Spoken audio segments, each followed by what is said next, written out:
how Or we ended. it started snogging him, yes. Yes. Yeah, we were at camp, weren't we? We just finished killing, or no, wait. You haven't even made camp. You literally just finished combat. Yeah, we just finished combat. We didn't. I can't remember if you gave us any loot or not. I don't remember. I believe I gave you gold. Right. Yeah, because we decided their other stuff. We decided their other stuff wasn't worth. No, the only other stuff they had on them was their gear, and it's barely worth it. Oh yeah, now I remember. Other raging party members. Mm-hmm. Yeah. Where you discovered half the other group had all taken barbarians. Yes. So now there's... We realized that only the players that are not... The player characters that are not Thelona do not have a level in Barbarian. 2/3 of the adventuring party is now barbarians. Although one is a cleric variant... one is a cleric variant and one is a rogue variant. Yeah. I still don't know. The rogue variant actually came in handy. She only took half damage. Rogues are not that meaty. They kind of need that protection, actually. There's still levels of what the fuck slow on me that down one. if I actually take a level in Barbarian instead. But yeah, the rogue did some nice survival after raging. She called it really just in time. And while there wasn't much of a bonus for the cleric doing it, but he still was able to do some extra damage. Oh, he's at least a strength melee user. Mm-hmm. So yeah, it gives him extra damage, resistances, of course the D12 hit points, so yeah. Yeah, so he got a nice little boost in hit points as well. Not to mention the ability to rage. Yeah. Which again, the nice little extra on his damage. But so yeah, basically we're going to pick up pretty much from there. I'm going to say that Geralt kind of like suggests that if these two are just gonna be here a while, maybe we should get the horses over here and find a place to camp. Right. Because I do believe, I believe you left the horses behind, but not on the immediate road to sneak for a moment. Yeah, because we snuck up on them because Thelona senses tingled. Mm-hmm. Thelona sense tingling. I see footprints. Go smashy smashy. Look, we found two. Oh god, we found all of them. Wait, that's not how it's supposed to happen. We're not supposed to be ambushed.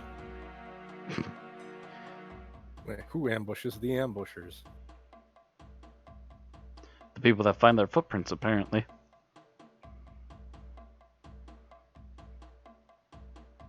They need to learn how to hide their tracks or move single file.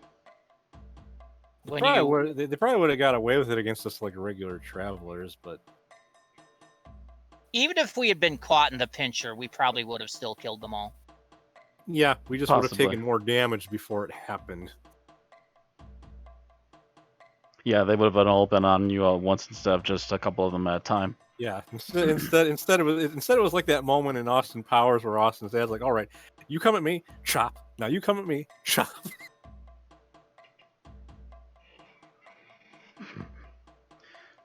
Take you all on one at a time. So I take it there's no arguments against that plan?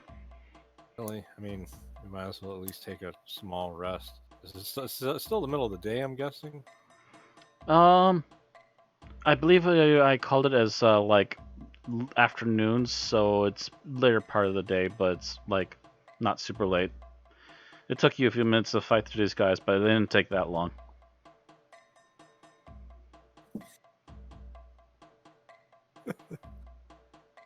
Okay, so we bring the horses over. So yeah, bring the horses over. Are you going to stay here, or do you plan to still keep moving after a while? I think we could just take a short break at least. I stack a couple of the slavers' bodies up and use them as a chair to sit on while I sit down and pop open my remaining bottle of rum. All right. So as you make a pseudo temporary camp, I Chair. guess, for a short rest. Yeah. And you use some bodies as a seating arrangement. Blana, anything you want to do? Don't animate my seat. I'll just look for a body that's not in this thing and animate it and make it like a little servant just pouring cups of rum for for Azina. I don't think that. Cabana Ghoul. How are you going to pour a cup holding the bottle?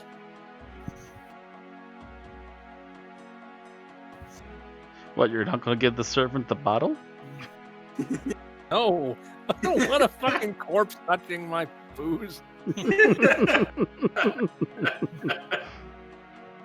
Okay, never mind on that plan. The skullboy Yeah, looks sad. also better not be. It probably shouldn't be one of the corpses Thelona killed, because most of those are probably missing limbs. It's working with as best it can with one hand. You know. I mean, if you want to animate a body, it just uses like a bodyguard while we're traveling the rest of the way. That's one thing, but I don't see the point of Commendable. using it for menial tasks.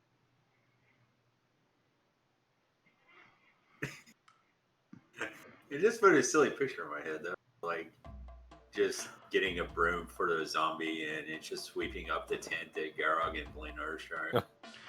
You're literally in the desert. You're on the I edge of know, the that's desert. why It's it's not silly. going to be sweeping much. What you do is you animate one of the bodies, and then you make it dispose of the other bodies. Just see a zombie walk over to one side and start digging a hole through the sand. Then one by one just starts piling up the bodies and then puts the sand back on top. Before he just burrows his head into a pile of sand as well and then just goes Let unconscious. me check something real quick about animation. Although it would have also been funny to have him incinerate the other zombies or the other bodies and then accidentally catch himself on fire. Like, "Ah!"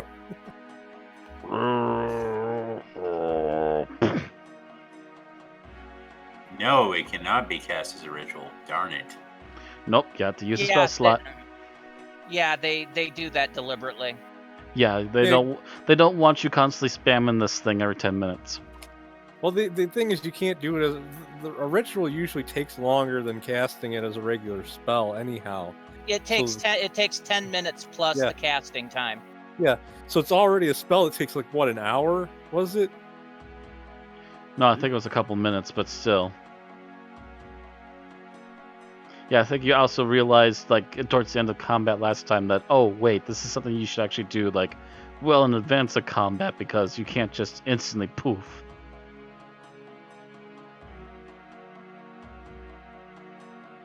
Yes.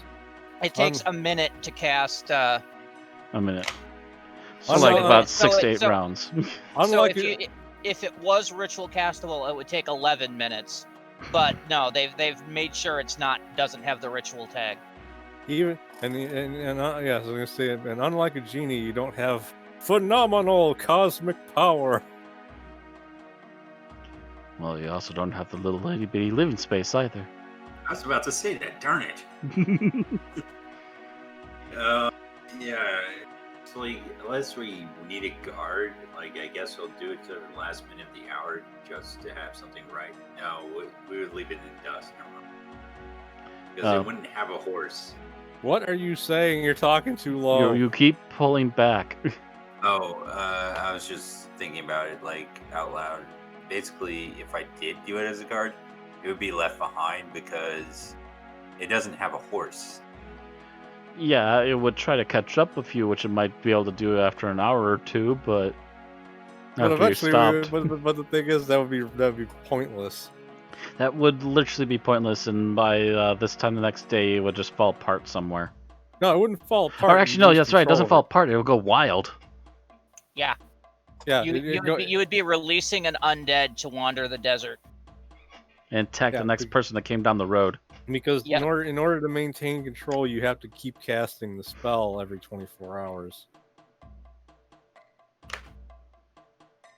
There was that one video by Z Bashaw where he did like the math on how many you could theoretically control at one time by making sure to keep casting it to keep it from.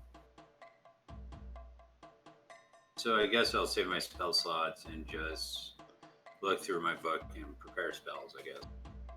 Yeah, there's not really much you can do as long as you got temporary camp. You can just sit back and relax for a little while. Geralt more or less does the same. Doesn't really have a full meal, but he will take like a little pinch of rations and just have like a quick snack.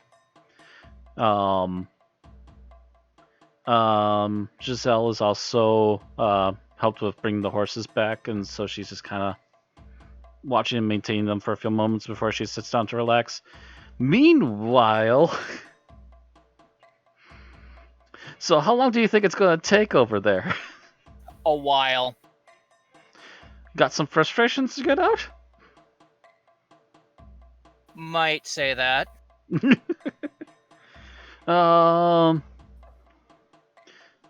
Argue say half an hour or so? A while.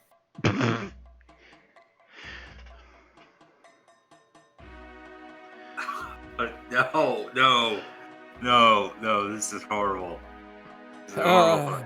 Okay, I just look at Giselle and I go, you wanna like go with me to hunt for some food or something?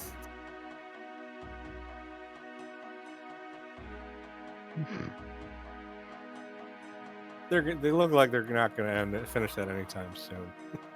She kind of looks back to where you do probably hear some noises not too far off, just barely close enough to hear that they're still alive.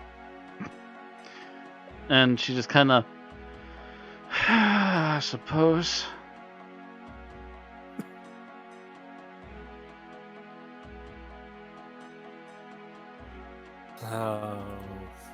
Scale from 1 to 10. How bad is it?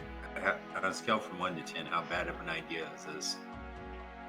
I use animate dead to animate a zombie and have it knock on the Kelowna's tent. I'm pretty sure that's a 10 on a bad idea.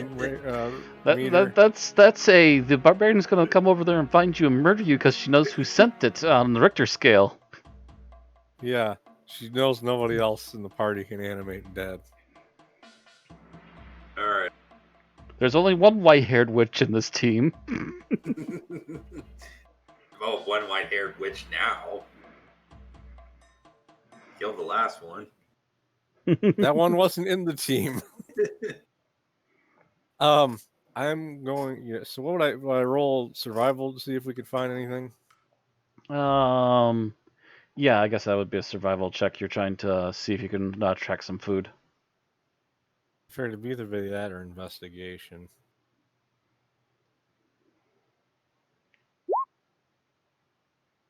I rolled that with advantage turned on by accident, and I still got a 5. Seriously? Oh, jeez. Oh, okay, God. Okay, so Giselle's got to step in. -1. Ow. So your survival roll is a flat roll. Sounds like it. I think Jack of all trades is the only thing that keeps it from being a negative. Yeah, it is, because it looks like your wisdom's a -1. Jack of all trades gives it a +1, making it a flat roll. Yeah. So when my proficiency finally reaches 4, I'll have a +1 to survival rolls. Survival. Oh gosh, she's got a flat 0 on this too. She also had advantage turn. Oh, god damn it. But that's okay. Neither of you should have had advantage, so you should have had a natural 1. And Matt should have had a 19, because that's what rolled first. Yeah. And the other one was a 15, so that still would have been way better than what I rolled. So yeah, you blissfully just kind of wander off and start getting slightly lost as to what to follow. Giselle, luckily, is next to you and starts pointing out that she's noticing a trail of something. She's not quite sure yet what it is, and actually, I'm going to give her a nature check to see if she can figure out what it is. So after Xena goes to try to track something, goes around in a circle and sees Lona and Theobald and goes, I didn't need to see that. Found the real nature around here.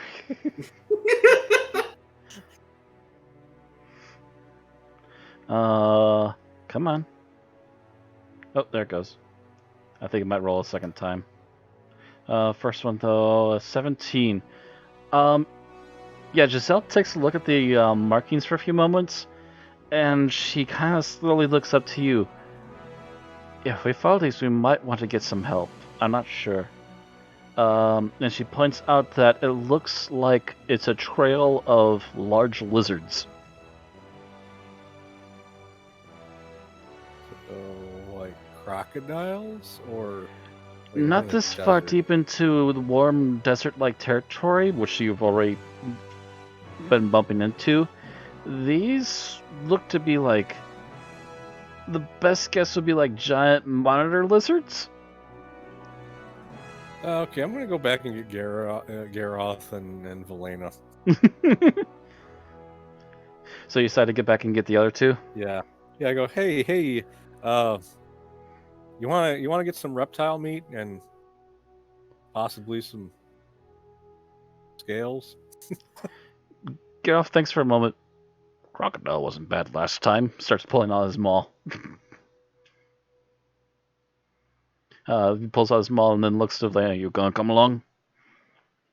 Thinking. I know what I'm trying to think of what Velena wants, not what I want. Yeah. Because apparently I want to have one as a riding mount, but not unless you've got some really good animal handling. Well, I'm sorry, they haven't introduced the lizard mount system yet. Technically, depending on how many of them there are, she could animate one of them afterwards. I'll call it Sean-chan. What was that? I'll call it Sean-chan. You want to get the reference? Nope. -1. Eesh. Okay, yeah, well, I guess I'll help with the hunt. Alright, so the four of you head off then. Yeah, you get back to the tracks where you first discovered them and start to follow them. I'm trying to remember where you guys are on the road. So I recall you're just getting around the mountains and you kind of peeked around and went over that way. So yeah, I'm going to say it's probably, since you're already on that side of the road, you kind of head south a little ways and keep going that way. And following the trail. And eventually you do find a group of them. It seems like there's 4 smaller ones about usual 5 foot width with about a 10-foot length to them. And then you see as they're moving along that there's some other movement just over the dune.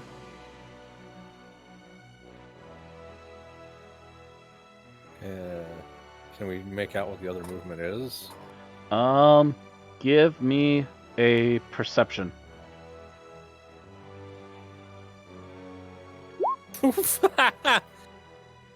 Gonna turn off advantage. There we go. And boom. And whereas Azina just pulls out the spyglass and I'm gonna guess that's probably what happened.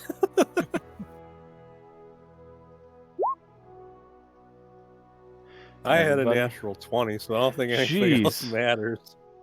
Yeah. Gareth catches it a moment after you, but you see it. You see a tail something twice as big as the rest of them, but it seems to be a similar color.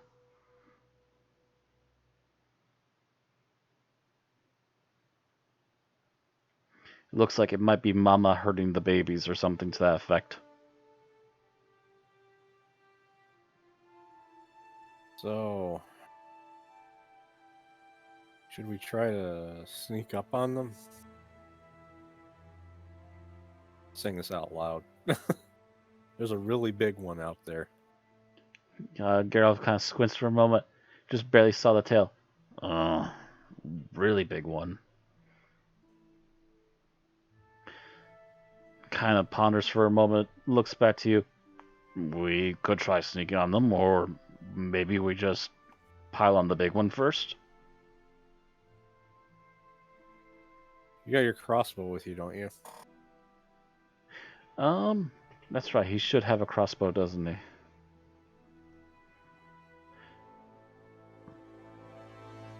Oh, he has the maul out, but yes, he does have a heavy crossbow. It's like how far is the distance between us and the lizards? I have to look here. I do have it actually set up. That was the last thing I set up really quick before we started the stream here. I'm gonna say rough estimate right off the top. From the big one. 20. Oh wait, you actually have a battle map set up for this? Yep, I had something prepared for this. Oh wow, I did not think we'd go into like a full-on battle with short two people. It's like about 80 to 100 feet to the big one. The closest one would be one of the little ones, which is about roughly another 60 feet or so. So at least Garroth and Giselle could make a ranged attack on the big one and probably get at least one more shot in before it gets close enough to melee us. So I have a question, man. Oh yeah, I gotta remove the map. Is this a mother with her babies? It is possible. Yeah, actually, it's just at 100 feet. Nah, I pulled out the ruler to look. Yeah, so we can at least get 2 range shots on it before it reaches us, if not more. Because crossbows and bows can reach pretty freaking far. Yeah, all considering. Oh, never mind. Can't say Dimension Door, but I burned a spell slot. So you want to take shots at it then and start that way? Yeah, I actually suggest to Yaroth and Giselle to shoot at it because it's far enough away that it won't be able to close the distance that quickly if we attack it first.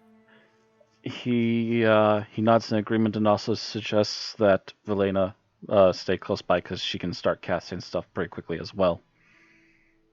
None of my spells reach that far though, so I'm gonna have to wait. All right, so you're gonna go for combat then? Yeah. Yeah, Velena's gonna get really close behind Garroth. All right. Luckily, I didn't use that many spells in the last fight, so I still got quite a bit left. And I'm going to take 2 of these characters off. Yoink. And yoink. I mean, they could theoretically hear the combat and try and come to see what's going on, but I think they're going to be too busy, and they might just be far enough away that they wouldn't hear it anyway.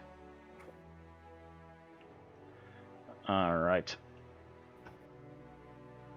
So those are the smaller ones. Smaller one's almost close enough for me to cast a spell at.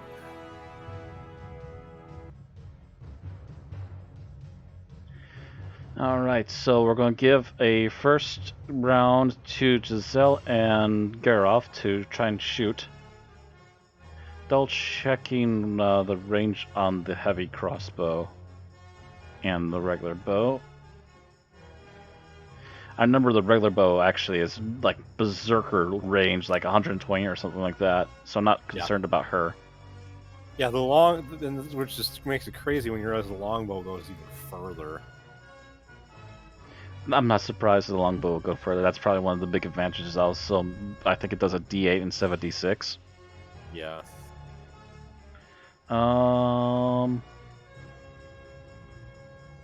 Range weapon +5 to 7 piercing. Yada yada yada yada. Where does it say?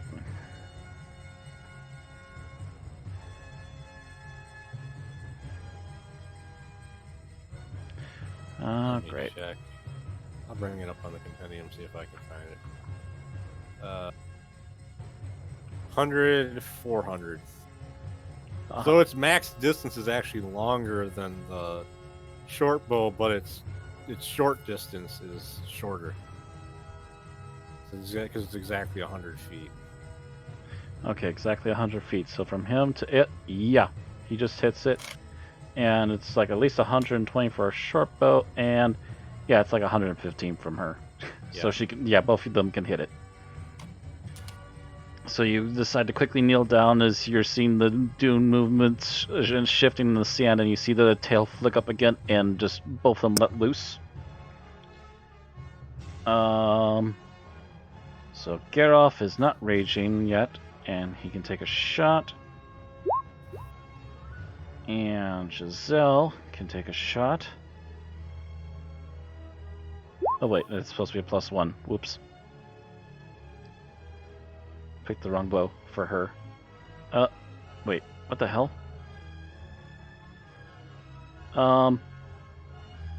That's not what I told you to do at all. What the hell? Close. Alright, to hit... I'm surprised you still have the regular bow on her sheet. Because it hasn't been sold off yet, mostly, but yeah. It was yeah, you just got it at the castle. They haven't had a regular merchant yet to sell it to. At least get a little coin out of it.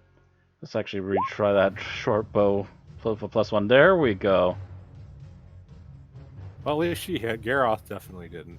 Yeah, Garoff whiff way too wide, and he just looks down the crossbow and shakes it slightly. Giselle takes a second longer.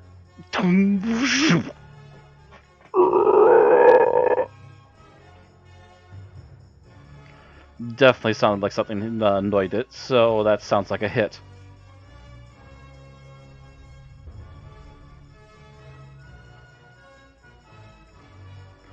Alright.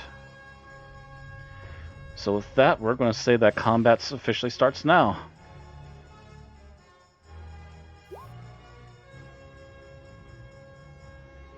I should probably roll for initiative. Wow. Let me bring up the clock. Also, I need to remove a couple people. Well, at least they're going to probably get close enough for you to hit them with a spell before you get your turn. Elena. Well, I think she has enough long-range spells. She doesn't have to worry about that, but yeah, there's going to be multiple choices. Do these guys get a bonus to starting? No. Most monsters don't get an initiative bonus. No, it's just Dex mod. Yeah, and they don't even have that.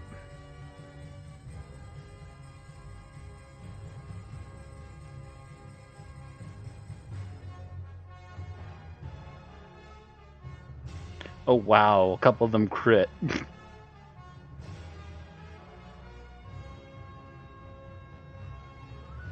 even with a crit, they don't make it to the top.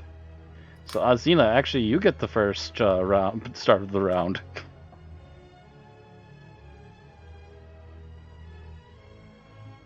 Okay, yeah, What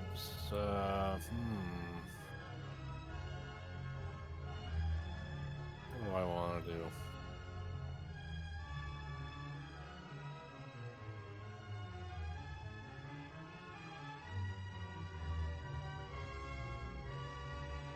How far away is that one?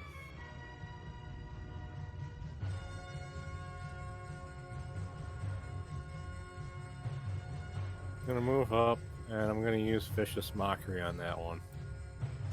Alright. Wisdom saving throw. Make a DC 14 Wisdom saving throw, lizard! Wisdom. It's got +0. This could succeed. It could. Doesn't mean it will. Rolls a natural 16. Oh! So, I take it does nothing then. Yeah. Fizzle. Yeah, see, unfortunately, one of the bad things about Bard is all of your freaking attack cantrips are ones that they can make a saving throw against. Unless you're specifically a really heavy magic bard, but yeah. can imagine the lizard just like getting insulted by a Xena and just going, meh. Your words can't stop me if I don't understand them. Right. Somehow I get the feeling you're mocking me. I shall have you for lunch. This sign can't stop me because I can't read. Alright, Giselle's turn. She's gonna take another shot at Mama.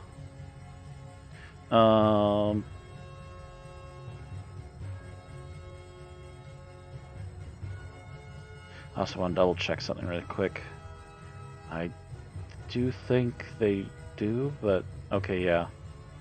They do, but I'm not going to spend it right now. Not unless it starts to get dire. Short bow shot. Well, that should hit. That hits the big mama lizard again. Another loud bombastic hiss, and it's still crawling. Alright, speaking of...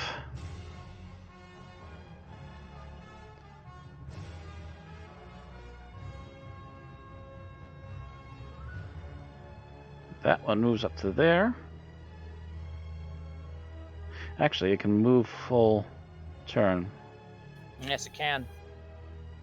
Yeah, because it can't get close enough to attack, so you can use its action to dash. Alright, it scurries up I to didn't there. think about that.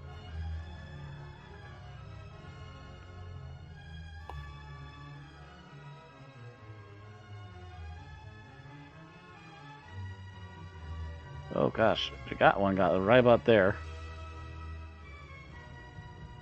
And big mama lizard. Nice of you to get so close to me.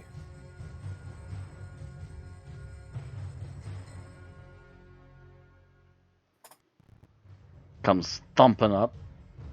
Not close enough to get up to you guys, but you can see her full on now. She's about 10 feet wide, about 40 feet long, and all hissing and angry. With a couple of arrows sticking out of her hide now. Sorry, it's just the way you said that. Got a couple arrows sticking out of her. I've got arrows in my ass. Exactly.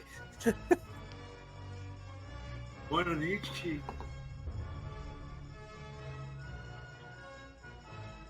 20, Oh, it's 25, Geralt. 30, 35. Yeah, he can get there. And Geralt drops the crossbow, pulls out the maul, and goes running in. Oh, the crazy son of a bitch.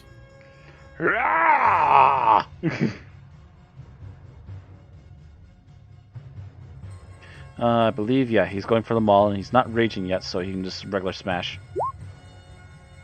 Yeesh. Yikes, that's a nope. And he gets the double attack. No, nope. Wow. Whiff. The first rolls were still higher than what he got on the crossbow. But the first swing bounces off its side uselessly. He just glares at it and tries to go again, and the next time he just catches it in her teeth. He has to struggle to get his hammer out of its mouth for a moment. I bet he's thinking, thank God Talona isn't here. She'd be laughing her ass off at me. The unfortunate thing is Geralt actually just screwed up my plan. Velena. Okay, how big are these things? I mean, how big? Like The little lizards. How long are they? 10 feet. They're about 10 feet long and about 5 feet wide. Okay.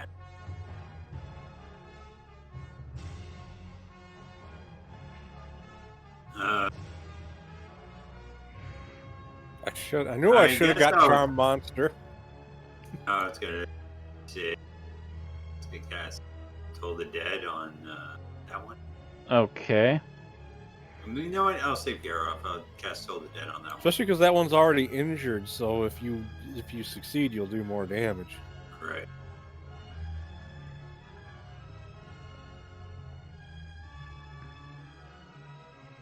Okay, DC 16, and it's a... what kind of throw again? It's Wisdom, I think.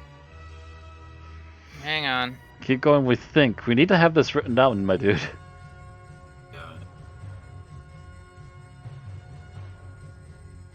Oh, by the way, I was doing some character development for the game too, and I'm so pissed off. There's so many missing spells.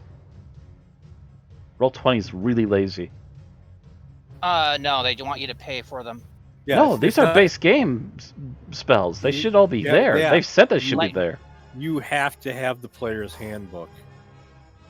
Wisdom save, yes. You have to have the player's handbook on Roll20 to have everything. Yeah, it is a wisdom save. Because they only have what's part of Wizards of the Coast's SRD, which does not have everything from the player's handbook. Rallying hell. Legally, Roll20 can't put the spells on there unless you have the player's handbook. Literally rolled a 17.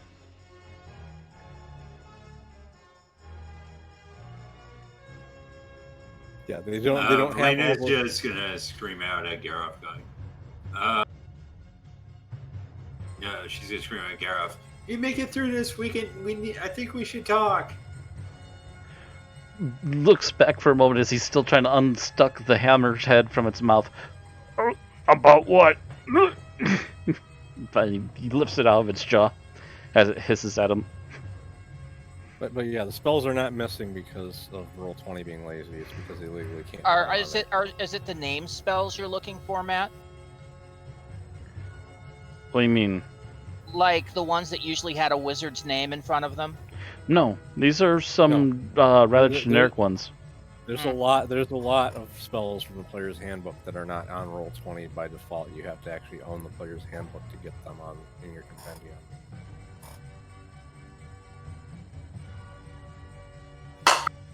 Because I think Toll the Dead is from the player's handbook. No, it's from Xanathar's.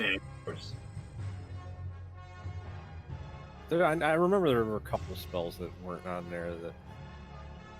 Wow, that wizard can't decide where it went.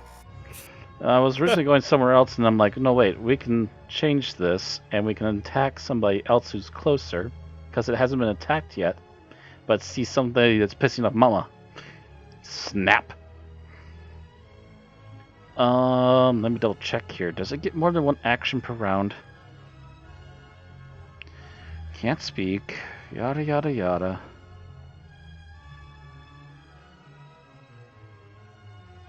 All of my AoEs are screwed up because of Geralt being in the middle of them.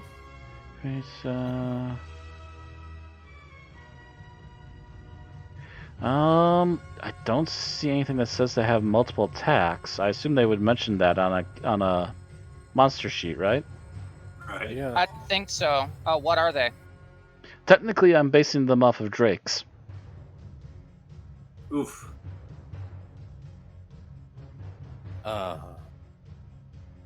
I got a guard Drake right in front of me. Multi-attack. I got a guard Drake in front of me, and it doesn't say anything about multi-attack. Yeah, it would say they have a multi-attack if they had it. Yeah, I'm not seeing it, so I just assume they get to choose between bite or claw. Yeah, most likely they just do enough damage that they don't need it. You know what? It's obvious which one they're going to go for anyways, because bite has the bigger to hit and does more damage. So... to hit, yeah, +5 to the hit.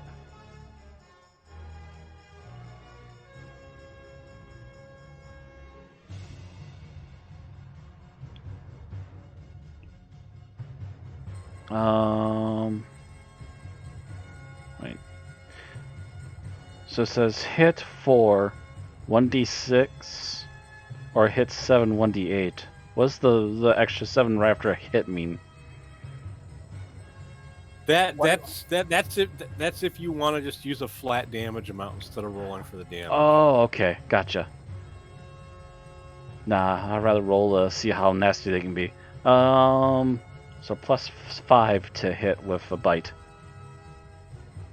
Well, this may be the last time Lena speaks. 7. Snap. I take that back. He still tries to snap at him. He gives her the boot. If this whole round, none of them managed to hit each other. 5, so far, 10, it just Cell's 15, the only person 20, who's got any hits. 5. I know. I know. If I hadn't seen that, I would have had the mental image of you of things finishing up back in camp just as you guys come running out like the cast of Monty Python, the Holy Grail. Run away! Run away!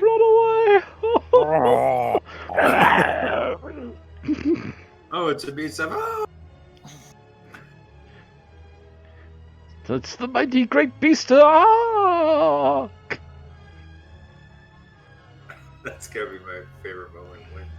Oh, plus 5, right? So that was 18. 18. I think that might have just hit him. I think his armor is 17.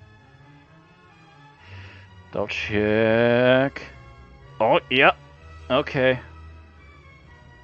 Not crit, but it definitely finally hit him. So damage plus 3. So he takes 5 damage. And he's not raging yet, so he takes the full damage. Oh, ow, ow! And kicks one off of his leg. No. Xena. Since Garroth made all of my spells useless, I'm really tempted to just be like, hold your breath, Garroth, and cast Stinking Cloud over the area and hope he's saving throws. It's a Constitution saving throw, right? Think so? Oh, he can probably make it. But the thing is, it's just that because he did that, I can't use Shatter because that would hit him. I mean, I could try to aim it where it would only hit like some of them, but like it would be vastly less effective because I wouldn't be able to hit most of them. Fuck. I'm just gonna go in and swinging at this one. All right. Because at least this that way this one can't turn around and go back to attack him. Oh yeah, that'd be great. 4 lizards on Garroth. Well, it's already going to be 4 of them, unless more of them get pulled. Okay, you hit him. You hit him for 13 damage. Huh? No, wait. I hit him twice. I had 2 attacks. Oh, wait. 13 plus additional 8. 21. Wow. Okay. Your first slice just scrapes off the scrapes past the scales, and you hear it shriek. But then you come down the second time and immediately pierce into its organs, and you just hear and immediately just down. Oh. You hit it exactly for its hit points. Remember what we said about when you... Yeah, I'm trying to figure out how to do that again. You click on it, you should get the the bobble here. There we go. There you go. That's exactly what you want to do. All right, so that one is out. Giselle, still trying to help out with Mama, is going to take another shot at it. And actually, she can do it with sneak attack if it hits. Yeah, because it's fighting Garroth. Because it's not fighting Garroth. Nope. Oh, it ain't going to hit. No. That's a crap roll. Yeah, everybody's getting nice a garbage damage to roll, hit. but bad attack roll. Lots of garbage to hit right now. Okay. Yeah, the damage means dick if you don't make the attack roll. Yeah. Yoink. Snap. Garroth, lizard munchies. That's an plus 18. 5, that's 18. Yep, that one gets to hit. 1d8 plus 3. 4 damage.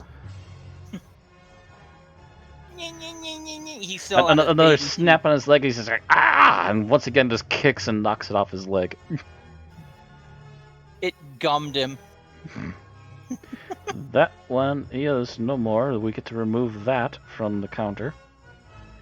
Big Mama. Big Mama's looking at Garroth like he's a tasty meal. And goes to snap at him too.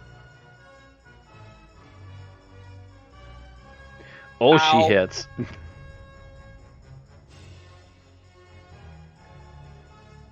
Ooh. So that's 7.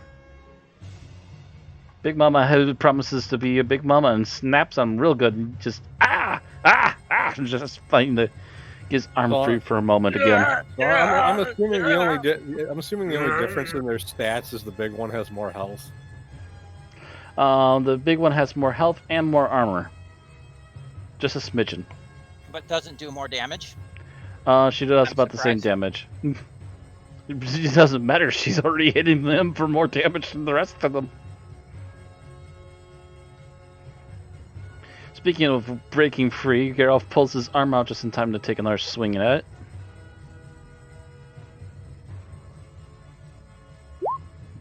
Actually, I was just about to say, should I actually rage? Yeah, I'm going to have him rage. I just clicked the button as I went, wait. Well, don't forget that the thing gives him advantage is reckless attacking. Yeah, he'll rage and reckless, so smashy, additional damage and advantage. BAM! 17 damage. Plus what, 2 from the rage, so that would have been... Yeah, 15 plus 2, 17. Smashes the big mama lizard over the head. She squeaks for a moment, but it shakes her head and comes trying to come at him again, and he has one more round because he gets 2 attacks. 9. Ooh, how much was left? Once again, second time in a row, exact hit points. Smashes her on the head and then comes back and wrecks her, just bludgeons that head back again, and you hear a spine snap. Because she ate those 2 arrows first. Mm-hmm.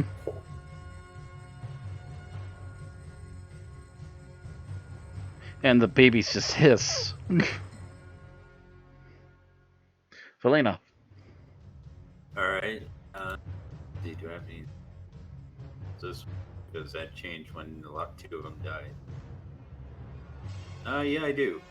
I'm going to spend a first level spell slot, do a magic missile on each of the lizards. So for your D4 plus 1. Yeah, D4 plus 1 for each of them.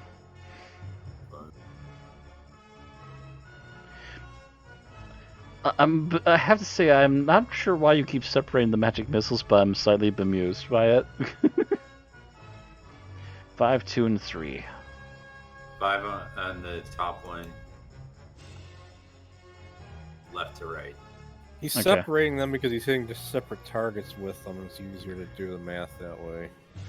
Actually, I'm more used to them being all shot at the same target and just combine them together.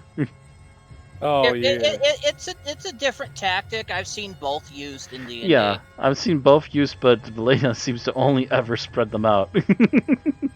Very seldom does she go for a big group shot or a single target shot. Yeah, she fires her magic missile and just goes, enough of my man meat. All right. Really though, actually, Big Mama just died. I'm gonna actually roll to see if these lizards have enough brains to run away, and that's if they roll above a 10. Oh, yep. This one just goes, nope. Mom's gone. We're booking it. 5. Would Geralt like to take an opportunity attack? 5, 10, 15, 20, 25, 30. We'll do the first 30 and see if he gets that hit. Because he might. He is now raging and he is in crush lizard mode. Oh, Jesus. Did he? No, he didn't. It's highly damaged, but the creature shrieks and keeps running. Probably limping, though. That's his only opportunity attack. He can't do it at more than once. Yeah, that's true. Unless he has a feat that allows him. Nope. I would laugh if, like, later in campaign, there's this pirate ship and it's captained by a lizard with a peg leg. Just saying. Because that consumes your reaction actions. Yep. This one rolls for common lizard sense and fails. Gonna try and attack Geralt. They already think it's fucked anyway. That's a nope to that hit and gets the boot to the mouth instead of finding a leg to snap on. Boot dead. Xena.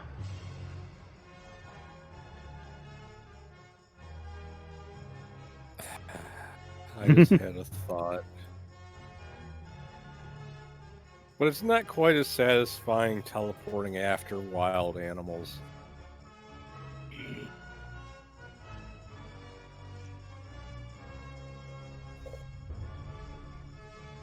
I'll just move up and attack this one.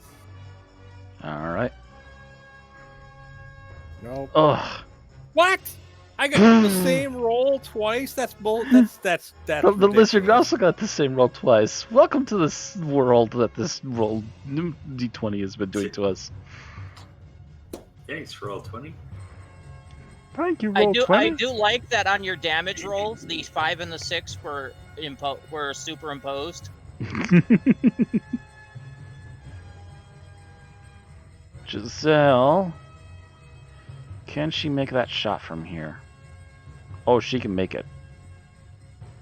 She's gonna see if she can cap off that last little one that's running away. Yes, it's not worth it to waste a spell point on something that's just trying to escape, but might be worthwhile. Wasting an arrow. Might be worthwhile at least trying to stop it from getting away. It's more hide and more meat. And she got it, I think. I think these are only usually 14 Yeah, armor, that should do right? it. Yep. Yeah, she, another bolt, and she nails it as it hisses and then slowly just goes limp.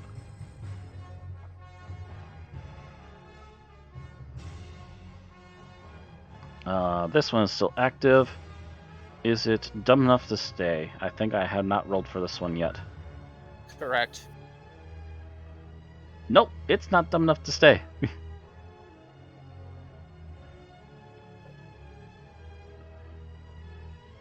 Unfortunately, Garoth cannot take an opportunity attack on this one. Not this one, nope. Yeah. Why? Why are you doing shit, this? They killed Timmy! God damn it! A loud hiss and it goes running off. And this one can just die. And that's Mama. So Garoth's turn. He's gonna try and sledgehammer the one that's curling right next to him. Whack a lizard. Oh. Accidentally clicked on the big thing. There.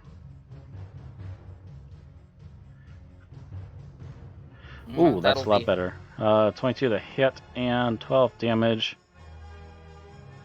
+2 for raging. Oh, yeah, +2 for raging, so 14. It's gives it a good smash. It's still barely alive, but it's starting to hack up a little bit of blood, and something's starting to regret its decisions. Belina. I'm gonna do another magic missile. One on the one Garoth and Xena are fighting, and 2 on the one that's trying to run away. Honestly, I would just go all 3 on the one that's trying to run away. The one that's between Garoth and Xena is pretty much taken care of. All right. Yeah, if that one tries to run, we both get an attack of opportunity on it. It's not going to have a nice time. This time, yeah.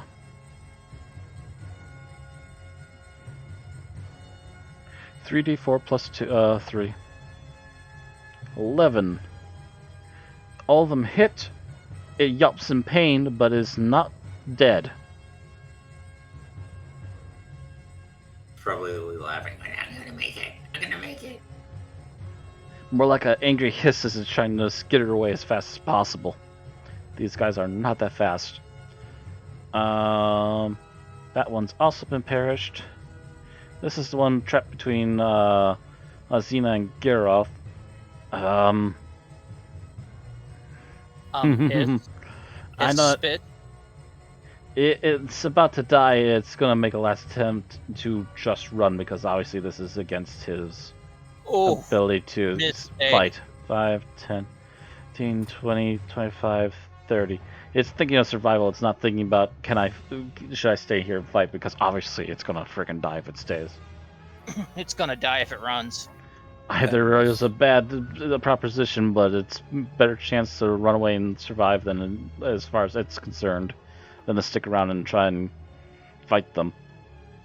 Smack by a maul as a reaction, and yeah, that basically just ends it.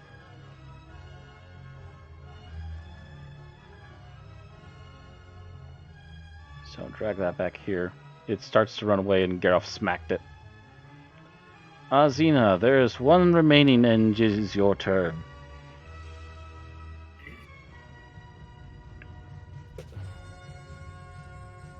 Yeah, you'd have to do a full dash to get there. Unless he's got a spell at range that he wants to use. Using Shatter to take out one thing would be kind of silly. Same time, you know what? Fuck it.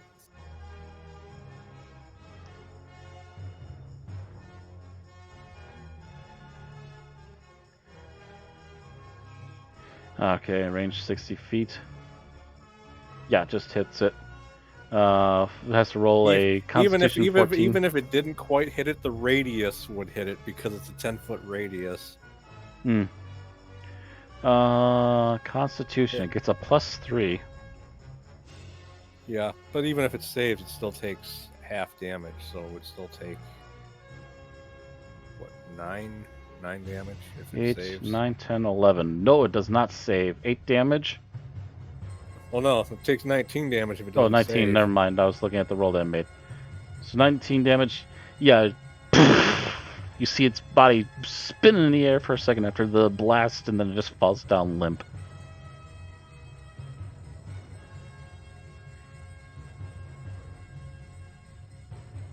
So I believe that's all of them. Because, yeah, that's the last one, and I think that's all of you guys on the list now. Oh, there's that one. There.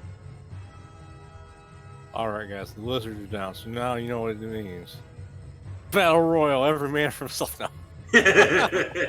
I'm taking the big one, and I'll stab anyone that takes it from me.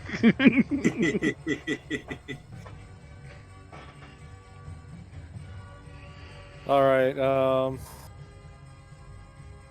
Geralt's taking the big one. I figure I can drag 2 of them while Giselle and Elena can get grab the other 2. Yeah, it shouldn't be too much of a problem for him to carry that one. You joking or not, it's not hard for him to do. Like, I mean, if he can't pick it up, he can drag it. True. It is mostly sand now. Picturing him dragging it like Elmira drags her pets, where it's just flopping all over the place.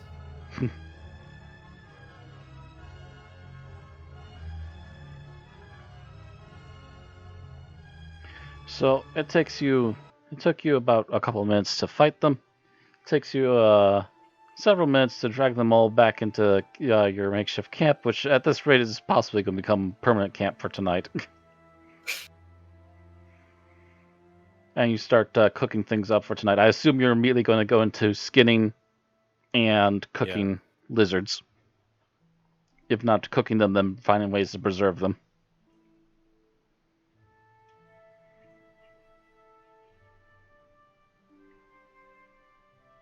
Yes? Hello? Yeah. Hold on a second. Yeah. Okay. I'm sorry. I'm sitting here going, please don't tell me I hiccuped. I thought. Well, I mean, I already said, yeah, we're gonna take him back to camp. And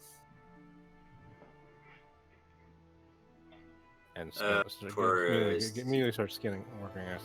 Although might try to actually hope Thelona's done Theobalding by the time we get back, because she seems to do the best at skinning things. Theobalding, that's a new phrase for it. Yeah, that's an interesting one. What's skinning survival?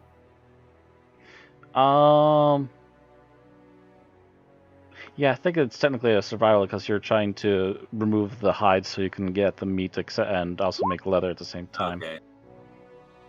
Okay. You seem very unsure about this. Alright. The turn order thing's still on the screen, too. I mean, you cleared it out, but the thing's there. Oh. Just a second. Geralt will try his hand at it because he's supposed to not be terrible at it. Oh, wait. You had advantage. Technically, Gareth is as good as Thelona is. Thelona just has luckier on the RNG. Hey! Still not a bad roll. You know, Matt, that's technically cheating. You got that 7 and you know it. 7? Yeah, you first rolled survival. You rolled with advantage. The first number was a 4. I'm actually used to us re-rolling when we botch up not doing that, but yeah, if you want to do it that way, sure. Then that's a nope for him then. Oh. Okay. Giselle, make sure you have normal. She didn't go rage. Nope.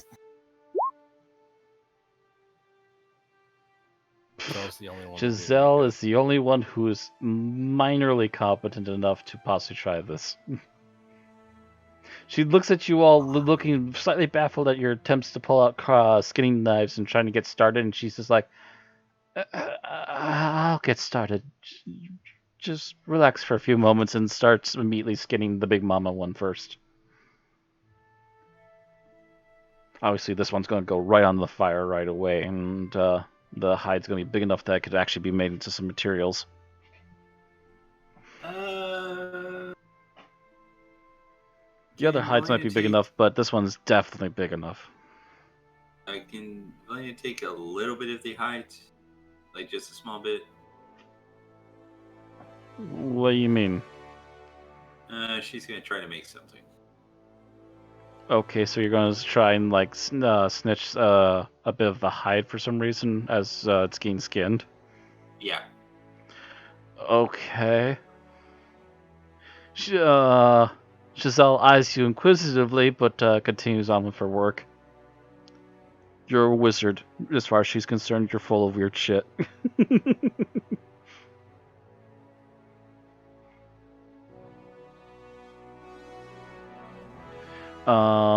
So I'm going to say, yeah, it's probably going to, with a roll that low, it's probably going to take her the better part of an hour, but she eventually does finish completely skinning the big mother lizard and manages to get a small fire going and starts to put it on essentially a, what do you want to call those things that you rotate? I want to say rotisserie, but that's not it. Spit. It's spit, yeah, she puts on a spit and so it's slowly rotating it as it cooks above the fire.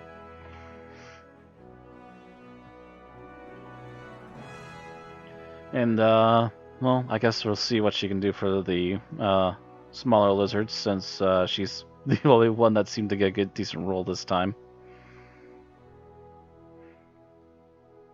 Yeah, I mean, to be fair, none of us have actually worked on one of these before. She's got a +0. 17. She's doing even better. Well, now that she's done one.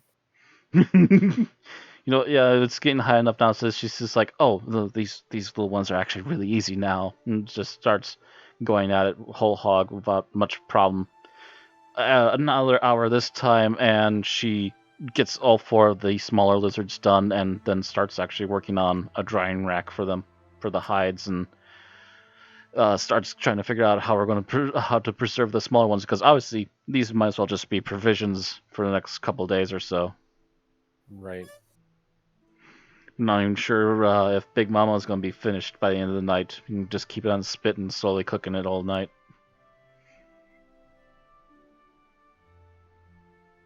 Grab up a piece of meat whenever it looks like it's gotten done good enough. Yeah, and at one point I just kind of like cut off a piece of raw meat and toss it to Velena's wolf. Okay. I assume the wolf goes for it without a question. Pretty much. It's just like a bear. It doesn't care until afterwards. Blinks, looks at it. He doesn't need it to be cooked. No, he doesn't. He just sniffs it really quick, makes sure it's good, smells good, and it's like, sure, that's meat. Oh, that's right. You forgot to have your wolf decide if it was going to be in battle or not. Well, apparently decided not. Just left it to watch camp. It must have just made sure that nobody stole the horses while Felona was Theobalding. While Felona was occupied. There, I'm just going to be polite about it. Occupied-o.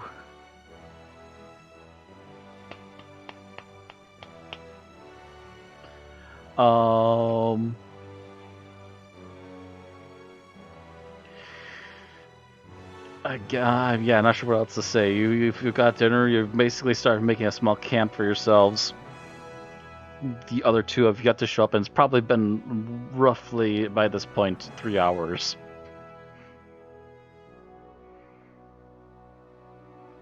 Okay. So, You occasionally hear raised voices from not too far away.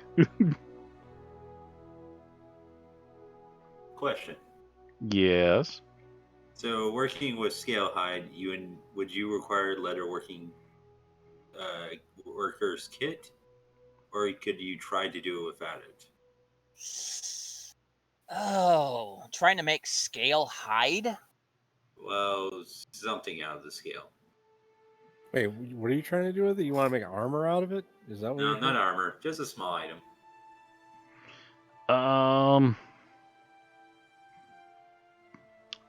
Leatherworking. It would probably require tools we don't have. That's for damn sure. Yeah, that's what I was. I'm kind of thinking if you're trying to do some sort of leather crafting, that might be beyond you at the moment without tools. All right. You're also not proficient in it, so there's also that. Look at chest, flag.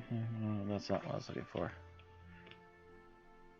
Yeah, there's leather worker tools. They only cost 5 gold. All right. But the other thing is you need to actually be proficient with them to use them properly. Mm-hmm. How do you get proficiencies like that anyway? You either had to get it as part of your character background, or you have to get a feat to gain proficiency. So yeah, you can make the leather hides out of scale, or you just have to have get it beyond being leather scale hides. You have to actually learn stuff. You'd basically the most logical thing to do is when we could reach the next town to have somebody make it for you. The problem is that will involve staying in that town for a number of days. It depends on how big the project is, but also would require more money too. Like just stretch out your finger and your thumb, and it's like that big, so it's like insignificantly small. So. Yeah, but usually somebody like that will have projects in front of yours. Then I will guess she also have tent. I'm sorry, you keep pulling away from your microphone, dude. You really need to stop that. I guess she'll set up her tent, right? Since we're gonna be camping here for the night, right? I suppose. Oh, you're getting out the tent. Okay. I heard tent and I'm like, what? Yeah. Sure, if you want to get your tent out, you can.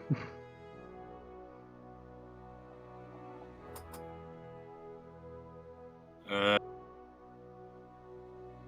trying to think how I'm going to approach this with Garoff or Melendez. Well, yeah, I don't. Maybe I missed it, but does Thelona ever smell food and come wandering?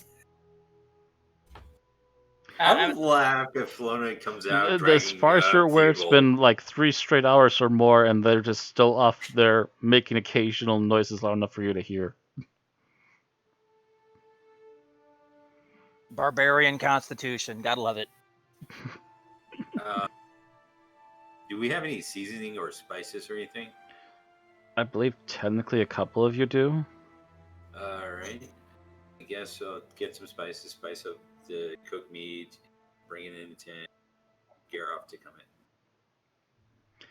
Oh, so she's like cutting off a bit, seasoning it up, and trying to lure him in? Yeah. Okay. Well, since you're going to do that, also still no training on that, give me a survival check on the spicing it up a bit.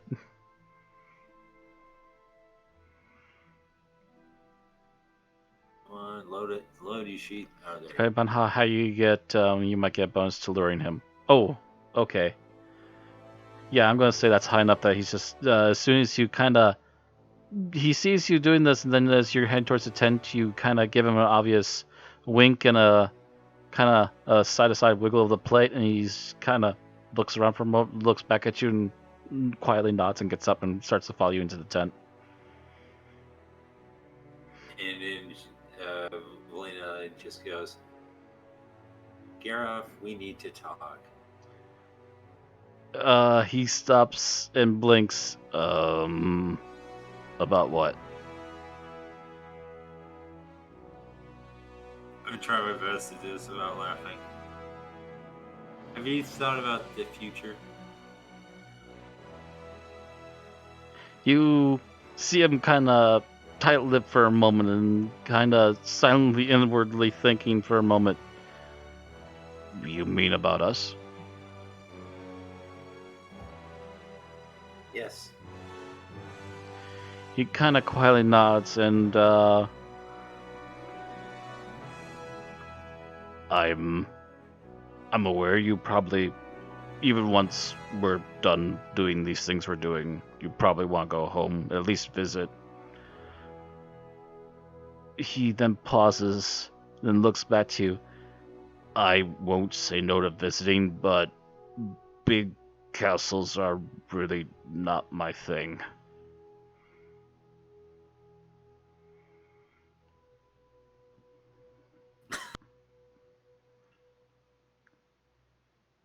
Valena kind of frowns and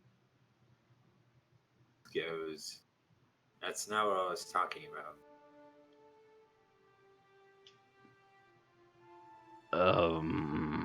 What do you mean then?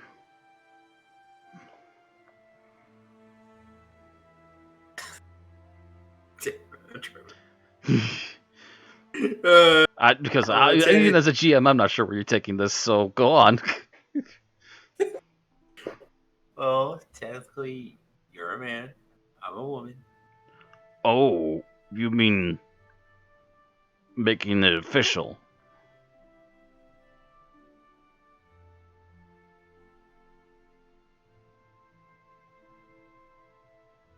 Well, I was thinking.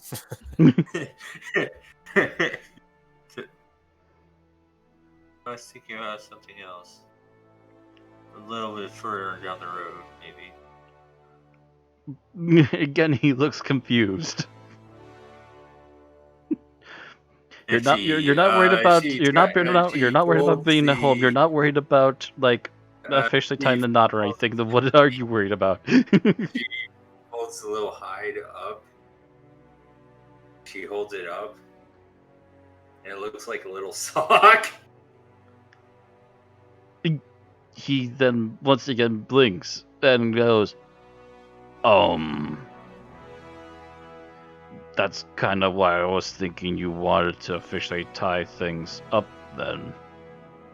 Because that might be a thing, because he starts to quietly count on like his one hand how many times you two of you have slept together. I think 3 times? He ponders it a moment again. Yeah, that sounds about right, as I recall. It's been a few weeks. Not that he's forgotten them, just that he's trying to remember for sure if he remembers them all, because one of them he was probably drunk. But then again, so were you. She just twirls her finger on the ground and just goes, "No, I'm just thinking, you know, at some point it may happen, and I don't know why, I'm just really excited." He quietly nods and then is like, I guess I'm not unexpecting it to happen possibly eventually. And he kind of rolls his eyes a little bit, especially if we keep doing it as often as we have been. But it's also been something I've kind of figured we'll get through it when we get to it. Kind of a deal. I'm not worried in the present about it. She's frowns. But again, that's why I was kind of wondering if you wanted to, like, at some point make it official and we're, I guess, a couple then.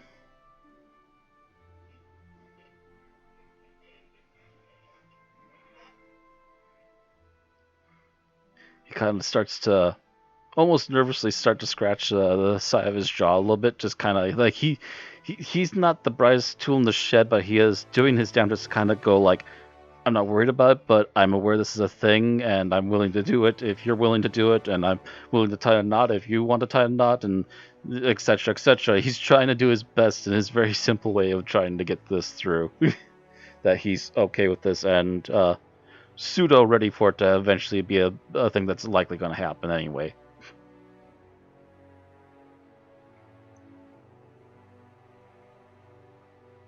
Yeah, she just kind of twirls her finger on the ground.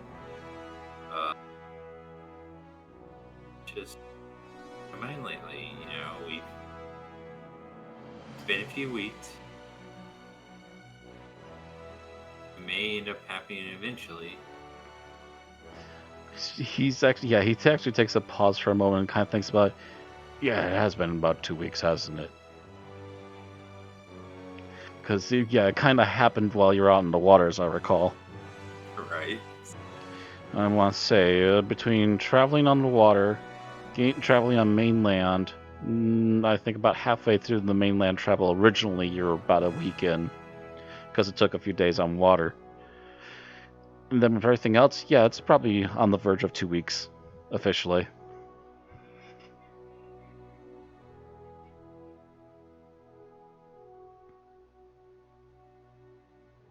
I just want to know,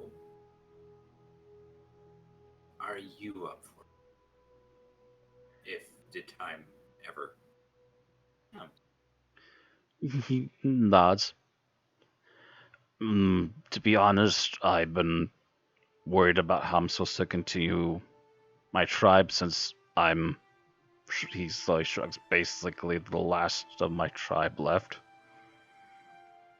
I think it's kind of been forced upon me that I have to worry about becoming a father at some point. So it's been something I've been kind of, sort of preparing myself for mentally, because that's gonna be a new trip.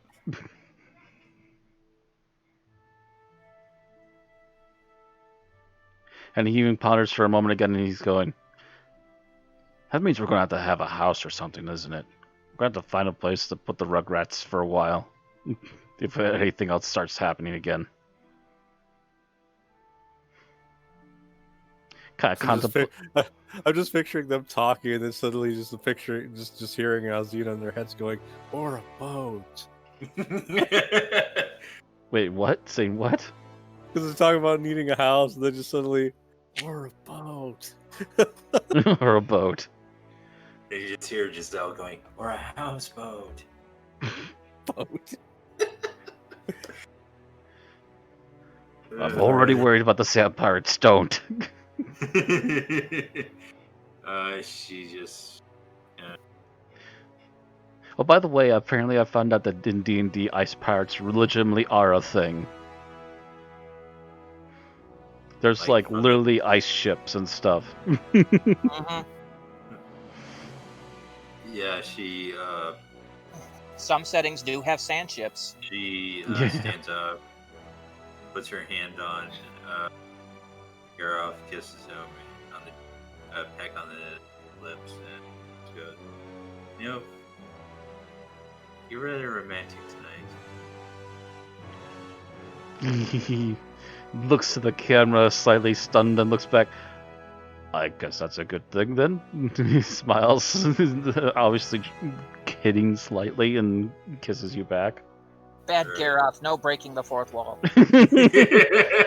just that moment of, it's good to be the barbarian. And she leaps on Garroff, and we fade to black. Oh, here comes number 4.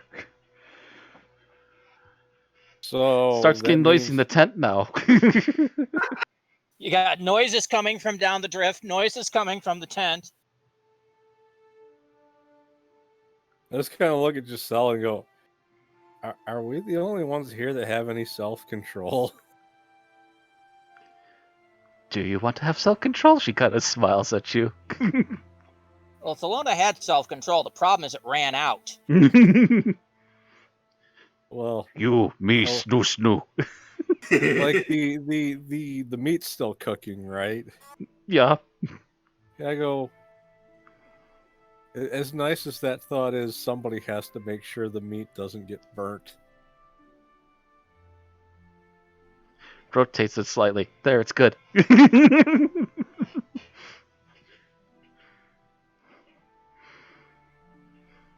Although, I guess the weird thing is, I realize I don't think Azina has a tent, because I just decided I didn't need one because of tiny hut.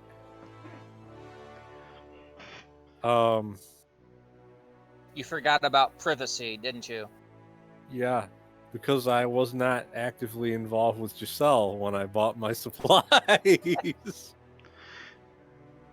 Do you actually legitimately bring up the fact that we don't have a tent as an issue? No, I'm just thinking this out out loud loud, as a player. I'm thinking out loud as a player. I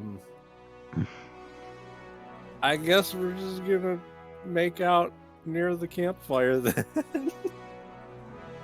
She shrugs, smiles, and leans in to start kissing you, and starts pulling back some of her armor and getting it out of the way. Yeah, so now every single player in this campaign is engaged in something we can't actively describe. So, who's going to stop first now that has become the role? That's why it then just goes to the sun, actually fading, and then...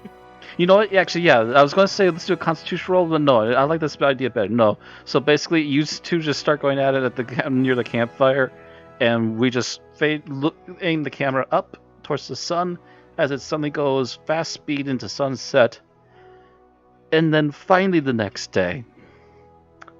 Now the GM is going to take full control of this. Next day. We got to hit long rest, though, right? Oh, yeah, you all get to hit a long rest. Actually, let's do that first, because I have to long rest 3 characters.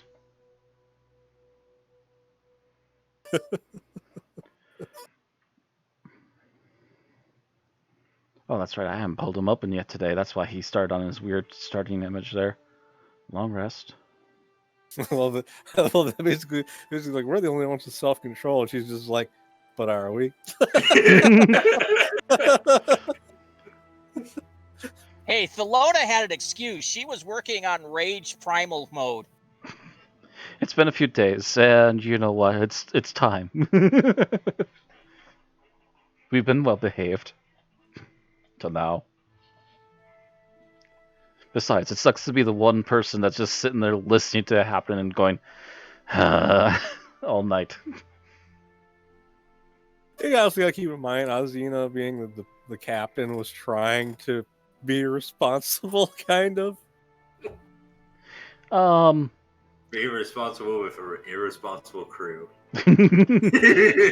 Your crew's a bad influence. I mean, Velena's technically been a bad influence the entire time she's been part of the party for like everybody. At least before she. Well, all of them have been a bad influence in their own unique and special way. Right. Gonna start off with this. So, sunrise. Sun slowly peeking out over the horizon in the other direction. We slowly pan towards the campfire. Smoke still gently rising. The meat has been turned a couple of times over the proceedings of the evening, although it does look a little burnt on one side, but it otherwise seems fine, and to be honest, you just carve that off and get the rest of the good stuff underneath it. There's no problem with that. Typical food, campfire food. Nearby this area, we see 2 figures in sleeping bags together. One of them appears to have dark hair, the other one appears to have blonde hair. And there's a little bit of movement, but it seems like they're just starting to wake up. We pan further over to one side and we look at the tent, peek inside, and 2 figures are also in there. The bigger one is starting to rise, as he's used to it at this point, while carefully letting the other one sleep. Then we pan to look outside of the camp, and we finally see another larger blonde figure starting to make her way back to camp as well. And not much more than like about 10 or 15 feet behind her is another figure who's still trying to piece his armor back on. starting to walk up to the camp with a slight crunch of metal. When they arrive, I go, "Hi," and then I motion towards the food. Lizard? Theobald raises an eyebrow, looks at Thalon, and then looks at you too, and just goes, "Well, it seems everybody's been busy the last couple hours, haven't they?" Yeah, though we did something slightly more productive beforehand. Shrugs. Depends upon your definition of productive, and starts going over towards the meat.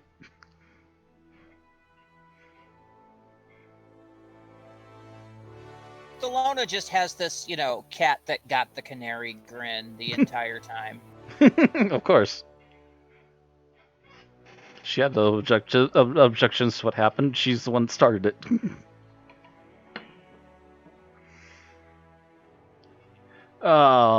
Yeah, as this conversation is slightly stopped for a few of you to start eating, Garov does fully step out of the tent, finally. Slightly geared up, although he's still carrying his armor under one arm at the moment. Again, trying to be as quiet as possible, letting Delena sleep if she wants to. And then sets it down and also comes over to the campfire to grab a couple pieces, and then notices not only did the two stragglers finally show up, but the other two are also still half hidden in their sleeping bags at the moment. Shrugs and just goes after the food.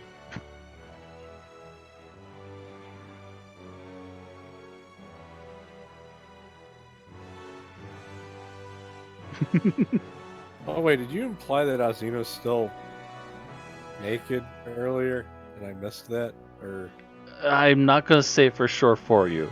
All I'm saying is that you and Giselle are basically tucked away in sleeping bags right nearby the campfire still.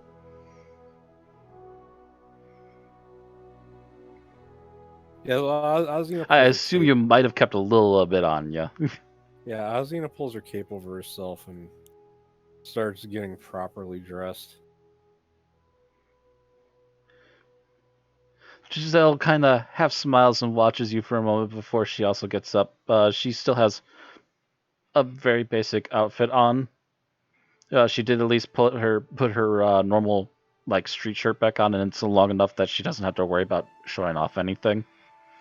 And she also gets up and starts to have a little bit of leftover lizard breakfast, figuring she'll get fully dressed in a little bit.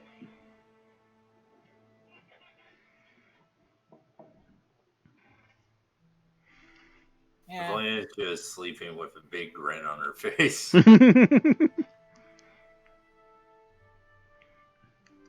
Your wolf walks up to you, sniffs your face really quick, gives you a quick cheek lick, and then also heads out to try and snitch some food from the others as they're currently eating.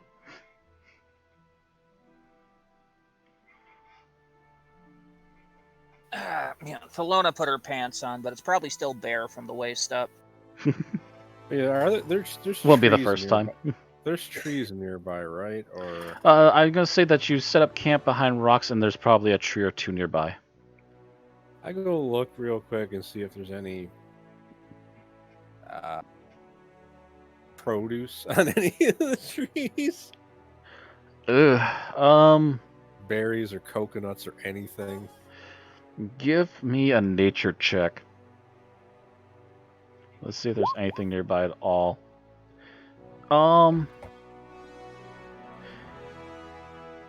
You don't see any produce on the trees, but the tree you walked up to does happen to have a decent amount of brush nearby, and you do spot that apparently some of the bushes here do have wild berries. All right, I'll gather up like a couple handfuls of those. All right. Put them in a pouch. And you can probably get most of them and fill your hat. That's true. I'll do that. Easiest way to carry it. I'll use my hat as like a bowl, and then I'll just take them back to have just for something to go with the breakfast. With the rest of the food, yeah. By the time you get back, kind of sniffing the lizard, kind of not sure if that's actually decent. Well, as you're watching, you do see Garov goes into it, chops off a chunk, off near the top, and it's been sitting there a while, but it's still warm, and then the campfire is slowly being brought back to another crackle again as Giselle's helping it out while she's also nibbling on a chunk that was decently cooked. Yeah, but it's more along the lines of, is it a poisonous lizard? You did a nature check? Does she actually say that out loud? Probably does say it, some lizards are poisonous. I go, well, ask Garroth, he got bit by it. He looks at his arms, looks down at his legs. I seem to be fine.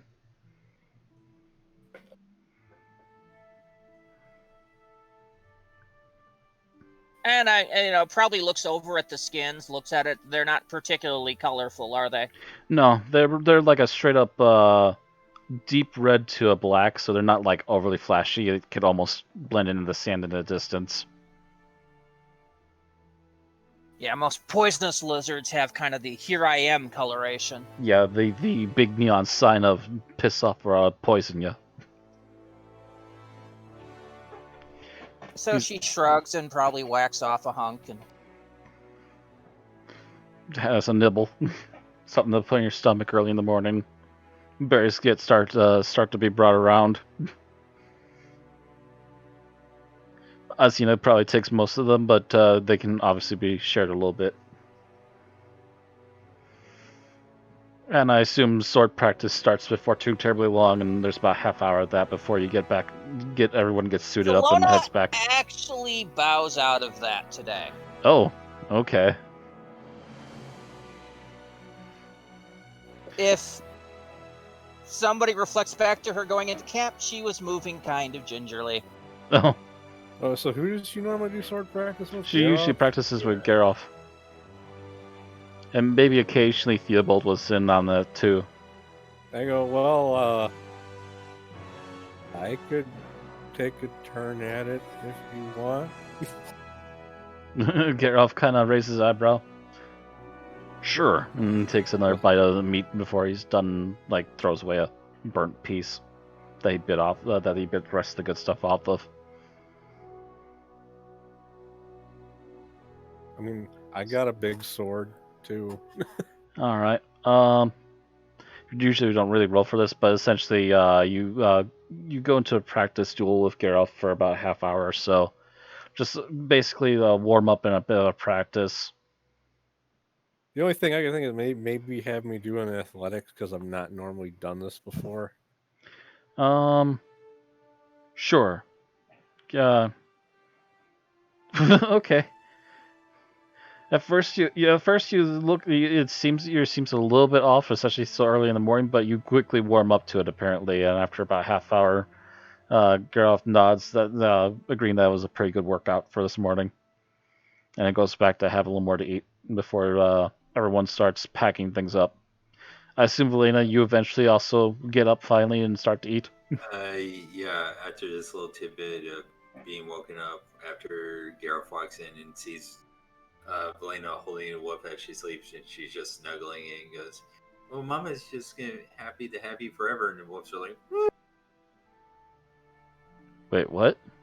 Like, you know how you do things in your sleep? Oh, okay. She's just cuddling the wolf like it's an infant. The wolf just looks up at him like, "Help me!" Yeah. I can just see Geralt slowly backing out of the tent. He just looks wide-eyed for a moment and then slowly walks out like nothing ever happened here. The wolf's probably just like, what's happening? Let go of me, human. Let go. Human, why do you smother?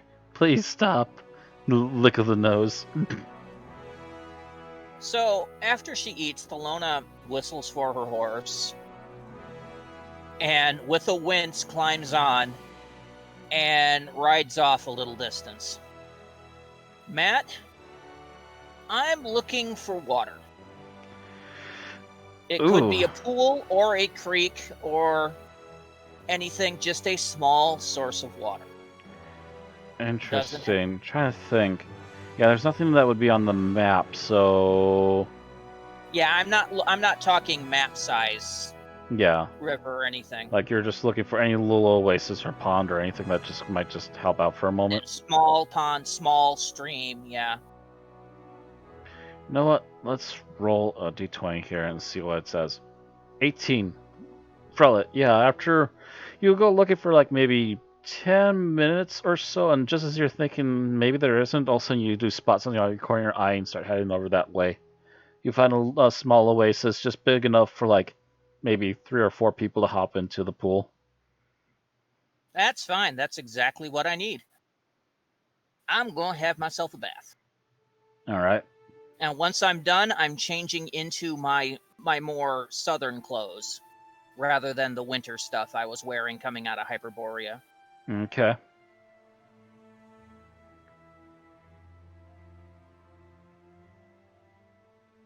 So that'll take another like half hour or 45, whatever. Mm-hmm. Probably even do that as practice is halfway on. Well, so I figured she was eating for practice, and then probably was doing this while Valena was having her breakfast. Probably. That's right, because Valena would have woken up later than everyone else.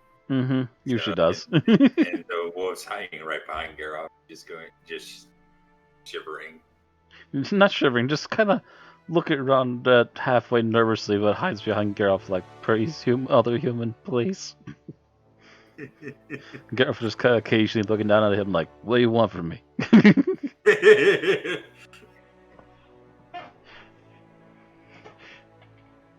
She's your human first.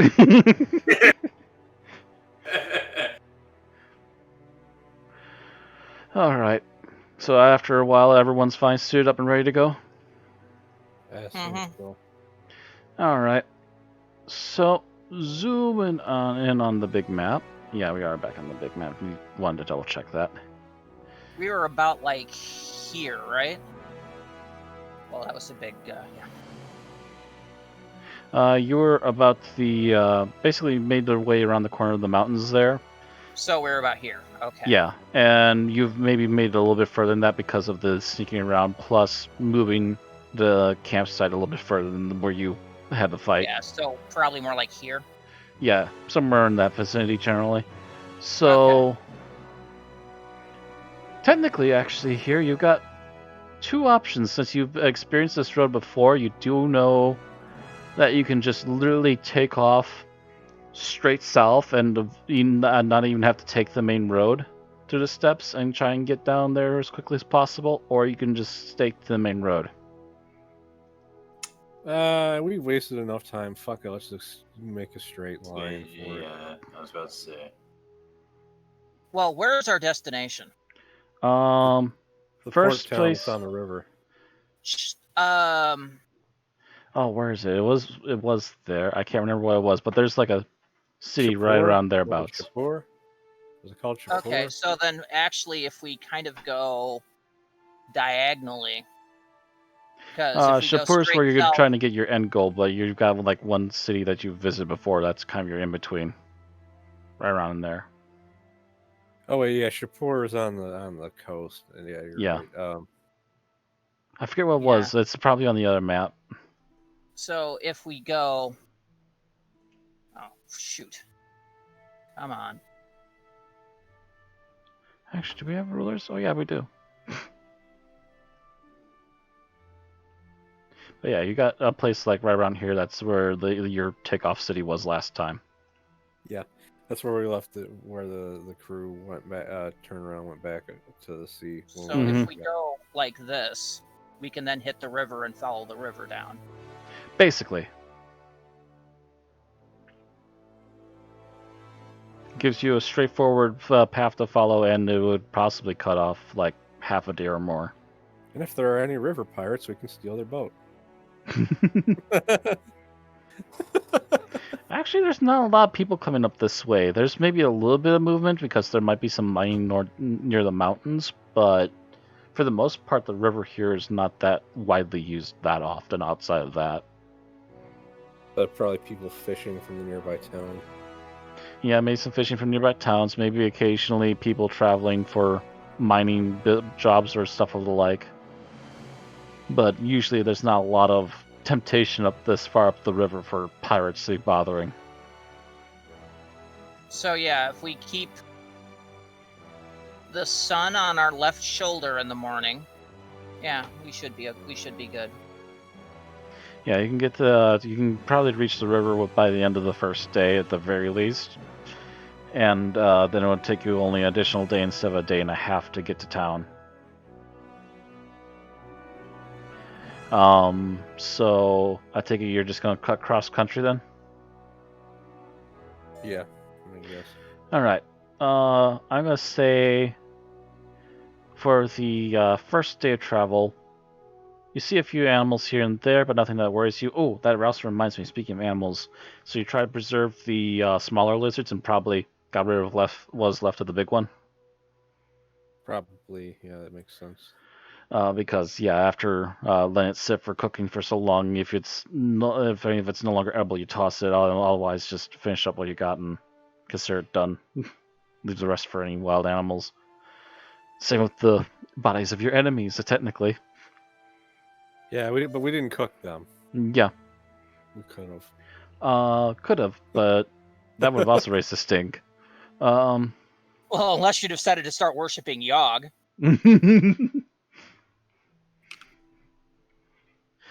Human steaks are good today.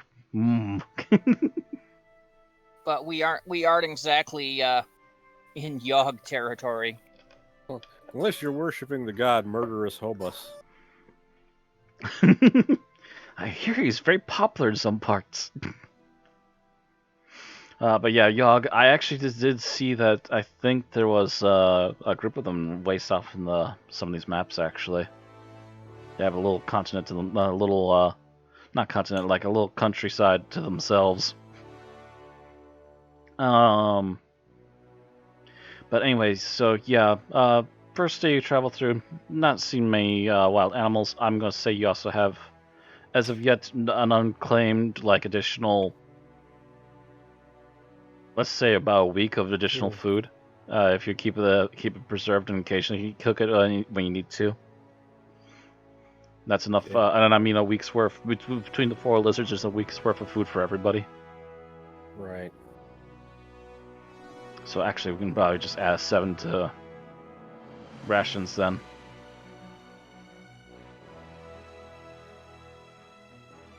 Okay, that's what I'll do. Yep, pulling up the That NPCs really quick to add to the 10 rations. 10 days is a good amount. You're gonna be in town in only 2.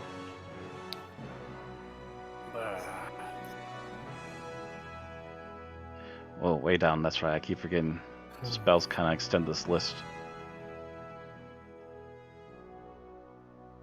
So yeah, he's up to 11.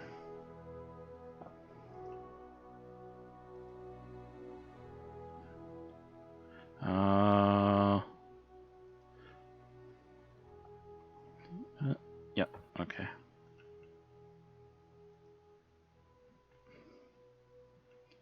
Thereof is not to that many. All right. Rations all updated. Yeah, you just reach the river and start following it a little bit for about, say, half an hour to an hour before you decide to set up camp.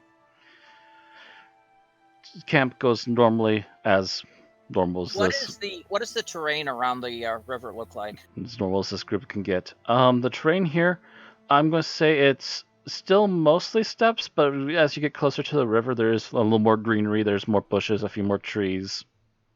The grass has gotten a little bit thicker and definitely a lot more greener than the steppes usually is, because it's got a lot more water to work with. How wide is this river? It's technically a main river, enough to be mapped, so I'm going to say you can still see it across it, but it's probably a good 30, 40 feet across. Probably even bigger. And it's flowing towards the Viliet, right? Yeah, it's flowing towards the Viliet. Which means that getting out of here is a lot easier than getting in here. Jump on the boat.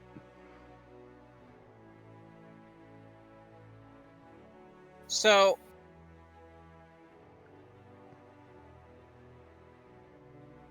While when camp is done and we're setting it, I'm going to pull Azina over. All right. What would you know about building a raft? Never tried, really. I used to have a canoe. Well, actually, we still have that on the bigger boat. Yes, you do.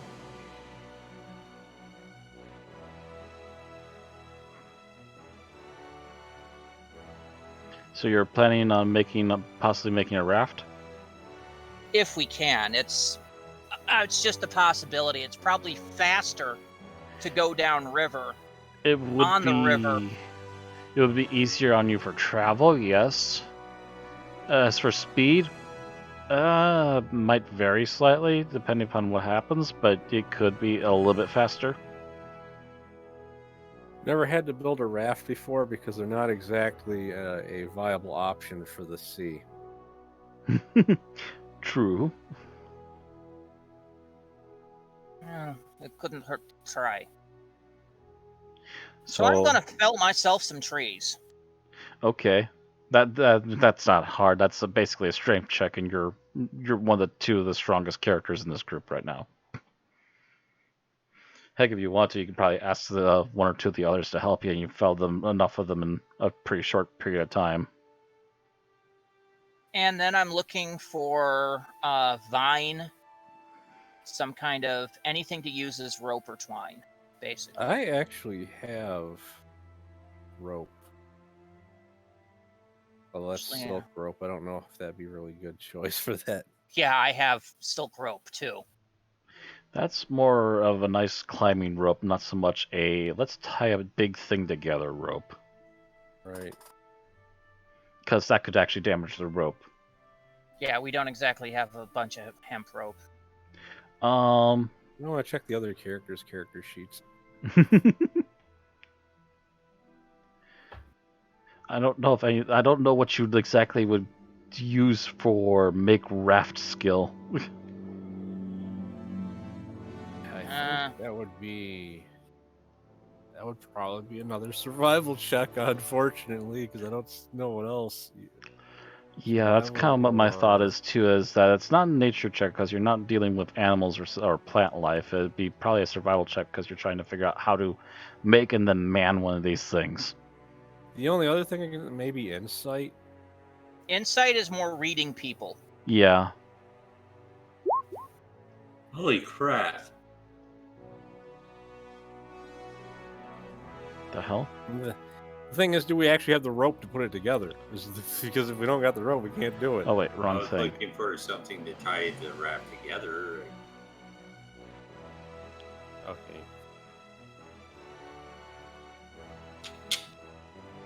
Oh, Sylvania went looking around for something to tie it together. 17.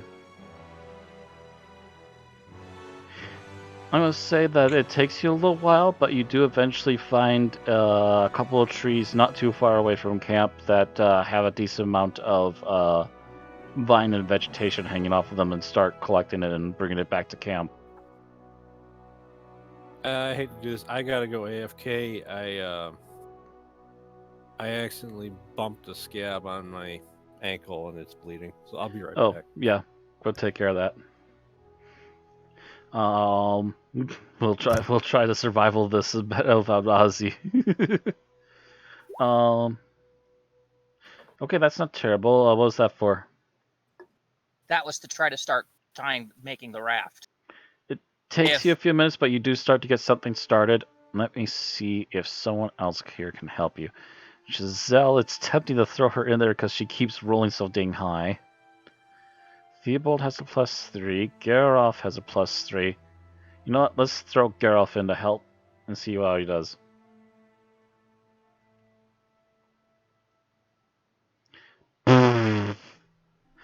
Geralf thinks about jumping in and then immediately just starts going, no, maybe not.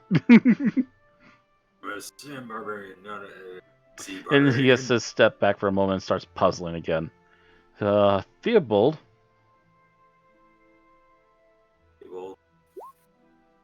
Oh wow. Oh, wait. He had advantage. Actually, that was still his high roll. and turn off his advantage. Theobald actually starts to lean in, and he's really helping out. So after a few minutes, you do start actually pulling this thing together. You are trying to make this big enough to hold both yourselves and your horses, I assume. Correct. Yeah, so it's a big ass raft. So yeah, this is going to have to be at the very least a very long raft. Also means I might be, shaving off the end of trees to basically make pegs and latching them onto the previous ones. Mm-hmm. Or I'm making holes, and yeah, it's... All and right. then binding both ends and all this other wonderful stuff. I'm going to say that's going to be enough to get you through the first third of it. Let's roll you one more time to get to 2/3 done.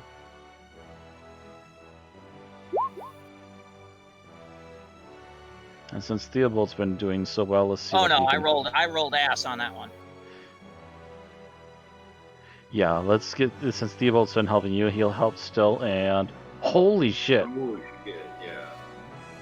Well, even though you suddenly seem to be lacking behind, Theobald seems to be picking up right where you left off, and is just going to town. That earns him a snog. He's about to help. He's helped you get like 2/3 of the way through. All of a sudden, big kiss on the lips. He just kind of blinks from what. I could get used to that. Continues back to raft making. There we go. This time he starts getting butterfingers and he immediately starts picking stuff up and he's like, oh. Just kind of hands up for a moment, and as he's kind of following your lead, he starts to help tie things down. And finally, I want to say after about a solid 3 hours of hanging around the shore in your camp, you finally get your very rough but stable raft done. Well, yeah, it's not meant to be, a work of art. Mm-hmm. I'm not making freaking Noah's Ark or, the Queen Elizabeth II. No. Something that'll get everybody on board and you're not going to drown on. And will at least get us to town, if not the end of the river. I wouldn't want to take this thing to sea. And then I'm looking for 2 more trees, relatively long, that are not full trees, but a long tree that I can strip down into poles. Yeah, so you can go and kind of help guide down the river, and maybe you can do a little bit of minor paddling by poking the bottom. Yeah. Oh yeah. Raft poles essentially. Sorry about that. That's all right. The raft after about 3 hours is done, just to catch you up to speed. I was tempted to put my head back on and just go, nah, Neo. Nah, Sporin.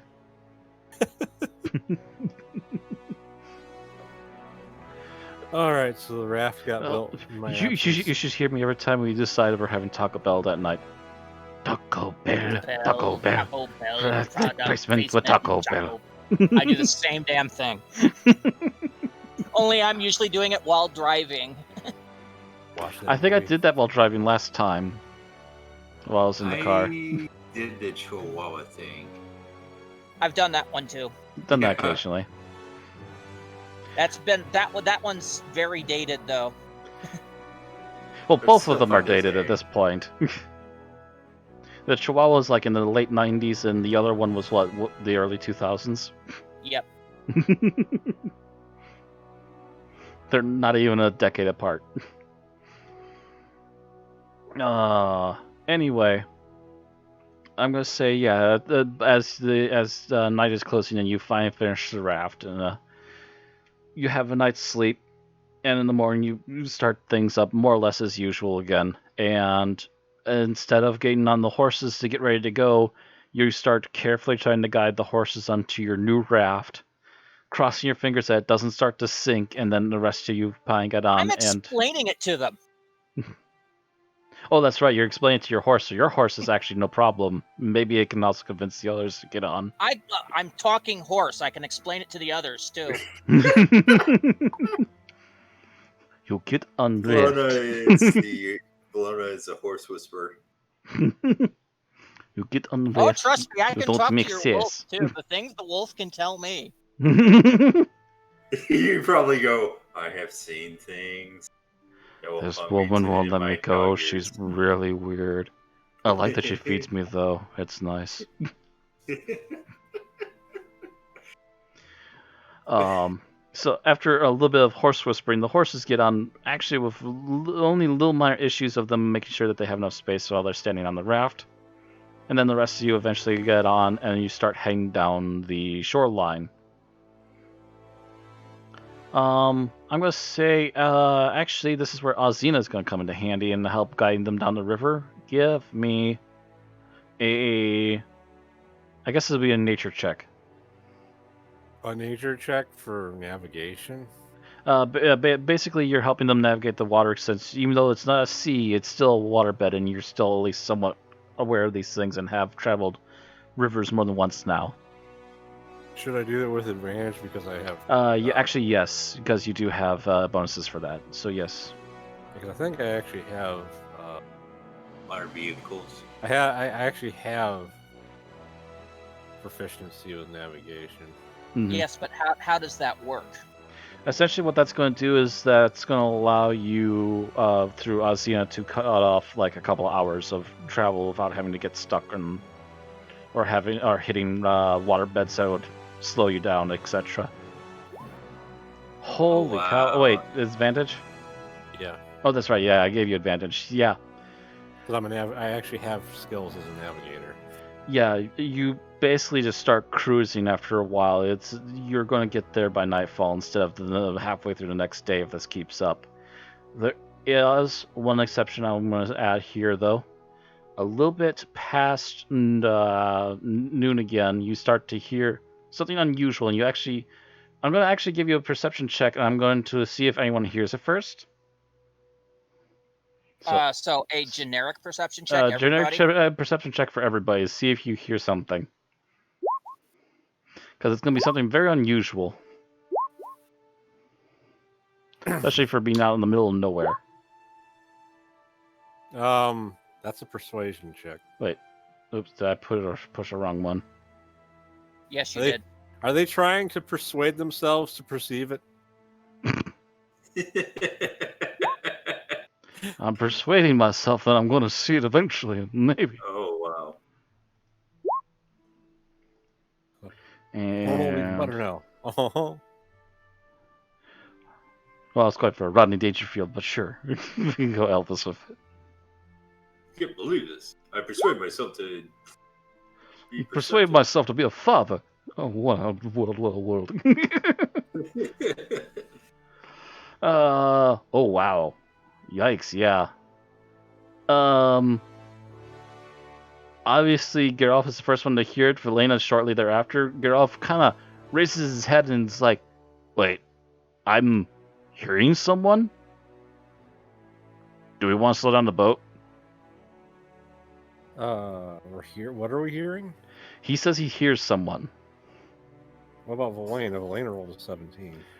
Velena, you're hearing it too. You hear, to summarize very basically what you're hearing, you hear a deep, gruff voice, and it doesn't appear to. You can't make out the words just yet, but it does appear to be just someone talking out loud to somebody else. Sounds like a deep, gruff voice. There's no harm in investigating, I guess. All right. So you slow down. Want to go and have a look then? Yes. All right. Very briefly, you bank it on the shore. You keep hearing this voice, and it's just beyond the trees. So you start sneaking past the trees, past some of the tall grass, and as you reach the other side, all six of you finally make out this man. He's got a black robe on. He's got a beard. It looks to be blondish hair. And as he's kind of looking around, he doesn't see you guys yet as you're kind of like laying low in the tall grass. He has what can only be described as makeup around his eyes and on his lips as he's talking in this gruff voice. I don't know where we are. We seem to be really lost. Then also you hear out of nowhere a higher pitched voice. Yeah, I think you messed us up big time, boss. And as he turns, you actually see there seems to be a little skeletal bird on his shoulder. And as you hear the high-pitched voice, its eyes actually light up as it seems to be the one talking. I mean, we were supposed to be somewhere in the Earth realm, but all I see is this weird mountain here. But then we're in the middle of these steppes. It's like Urgakesh, but it's not the right geography.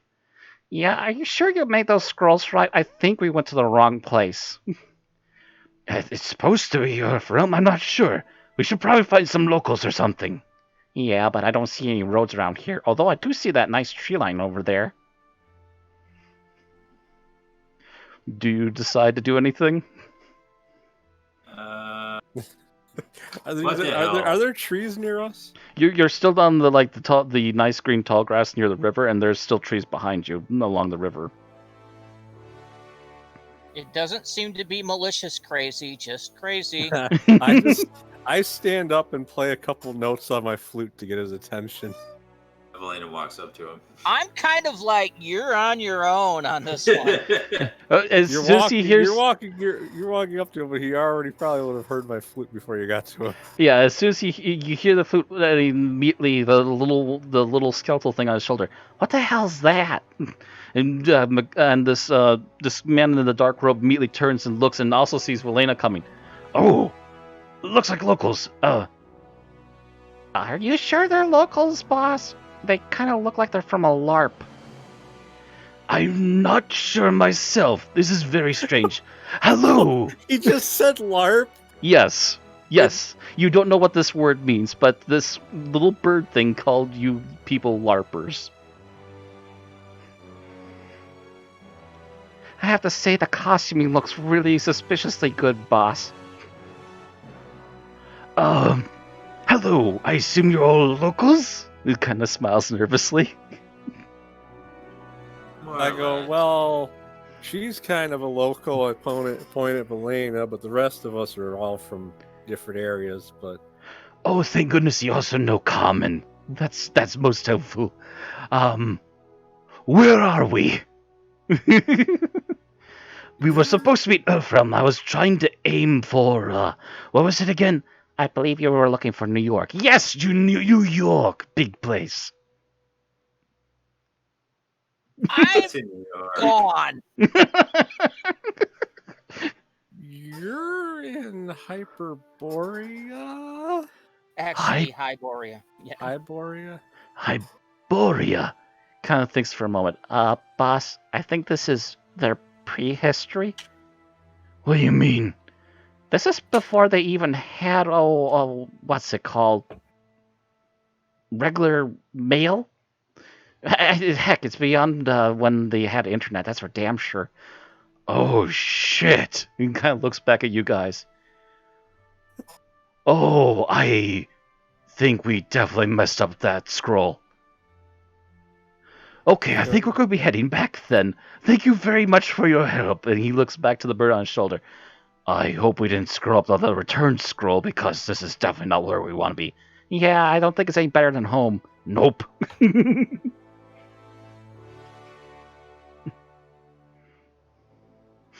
So, do you guys let him go off, or do you try to talk him up some more? What's an Earth realm? What's in New York? Oh, he kind of turns back. Oh, technically this is Earth realm. You're very hard to explain. Your future people call your world Earth.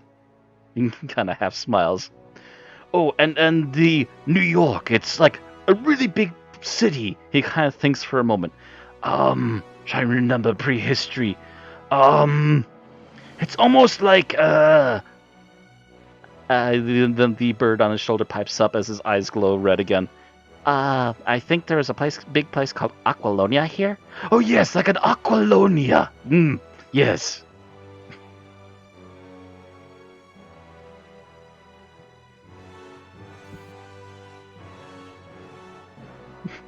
Any further questions? I'm stumped. I don't know what to say. Like, I can't think of anything to just...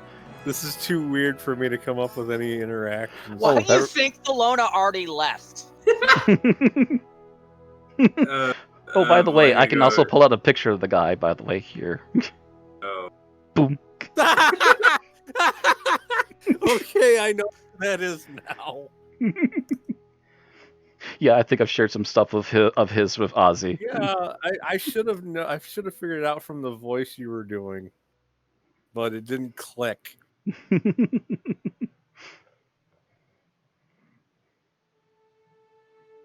Go well. Have a nice. What's the word? Teleportation. Yes, a good trip to you as well. Oh, I really do hope that scroll's working. You're the one that made them up. Well, it should be exact then. Should just take us right back to the circle. Let's hope so. I don't want to get lost in another place and have to spend another 5 months trying to drop another scroll. You just keep messing us up. Shut up, Poe. Does he wander off?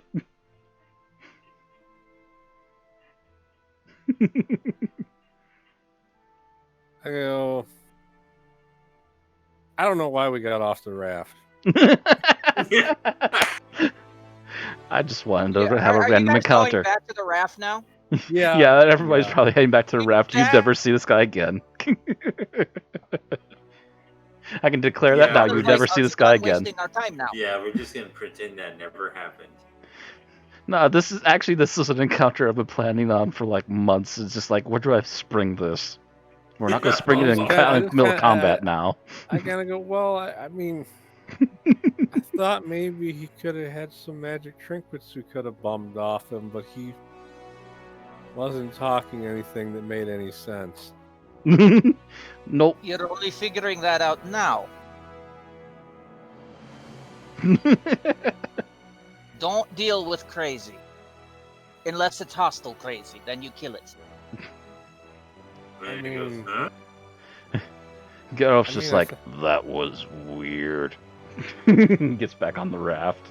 I mean, I think at least a third of our group is crazy, but okay.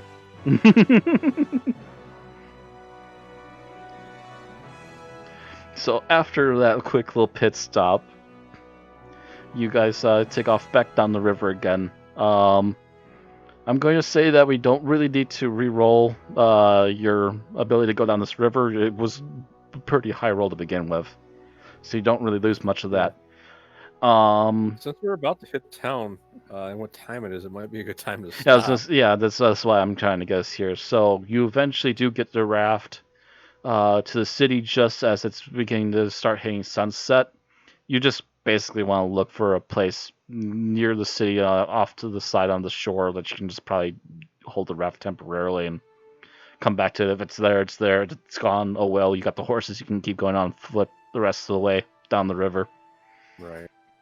Yeah, basically, actually, I have other options for you guys, but for now, we're just going to send this saying that you make it to the city, you leave the raft behind on the shore, and if it's there again, you can probably still use it the next day. Otherwise, for now, you're going to head into the city, and next time we'll start off with you trying to find a place to rest for the night.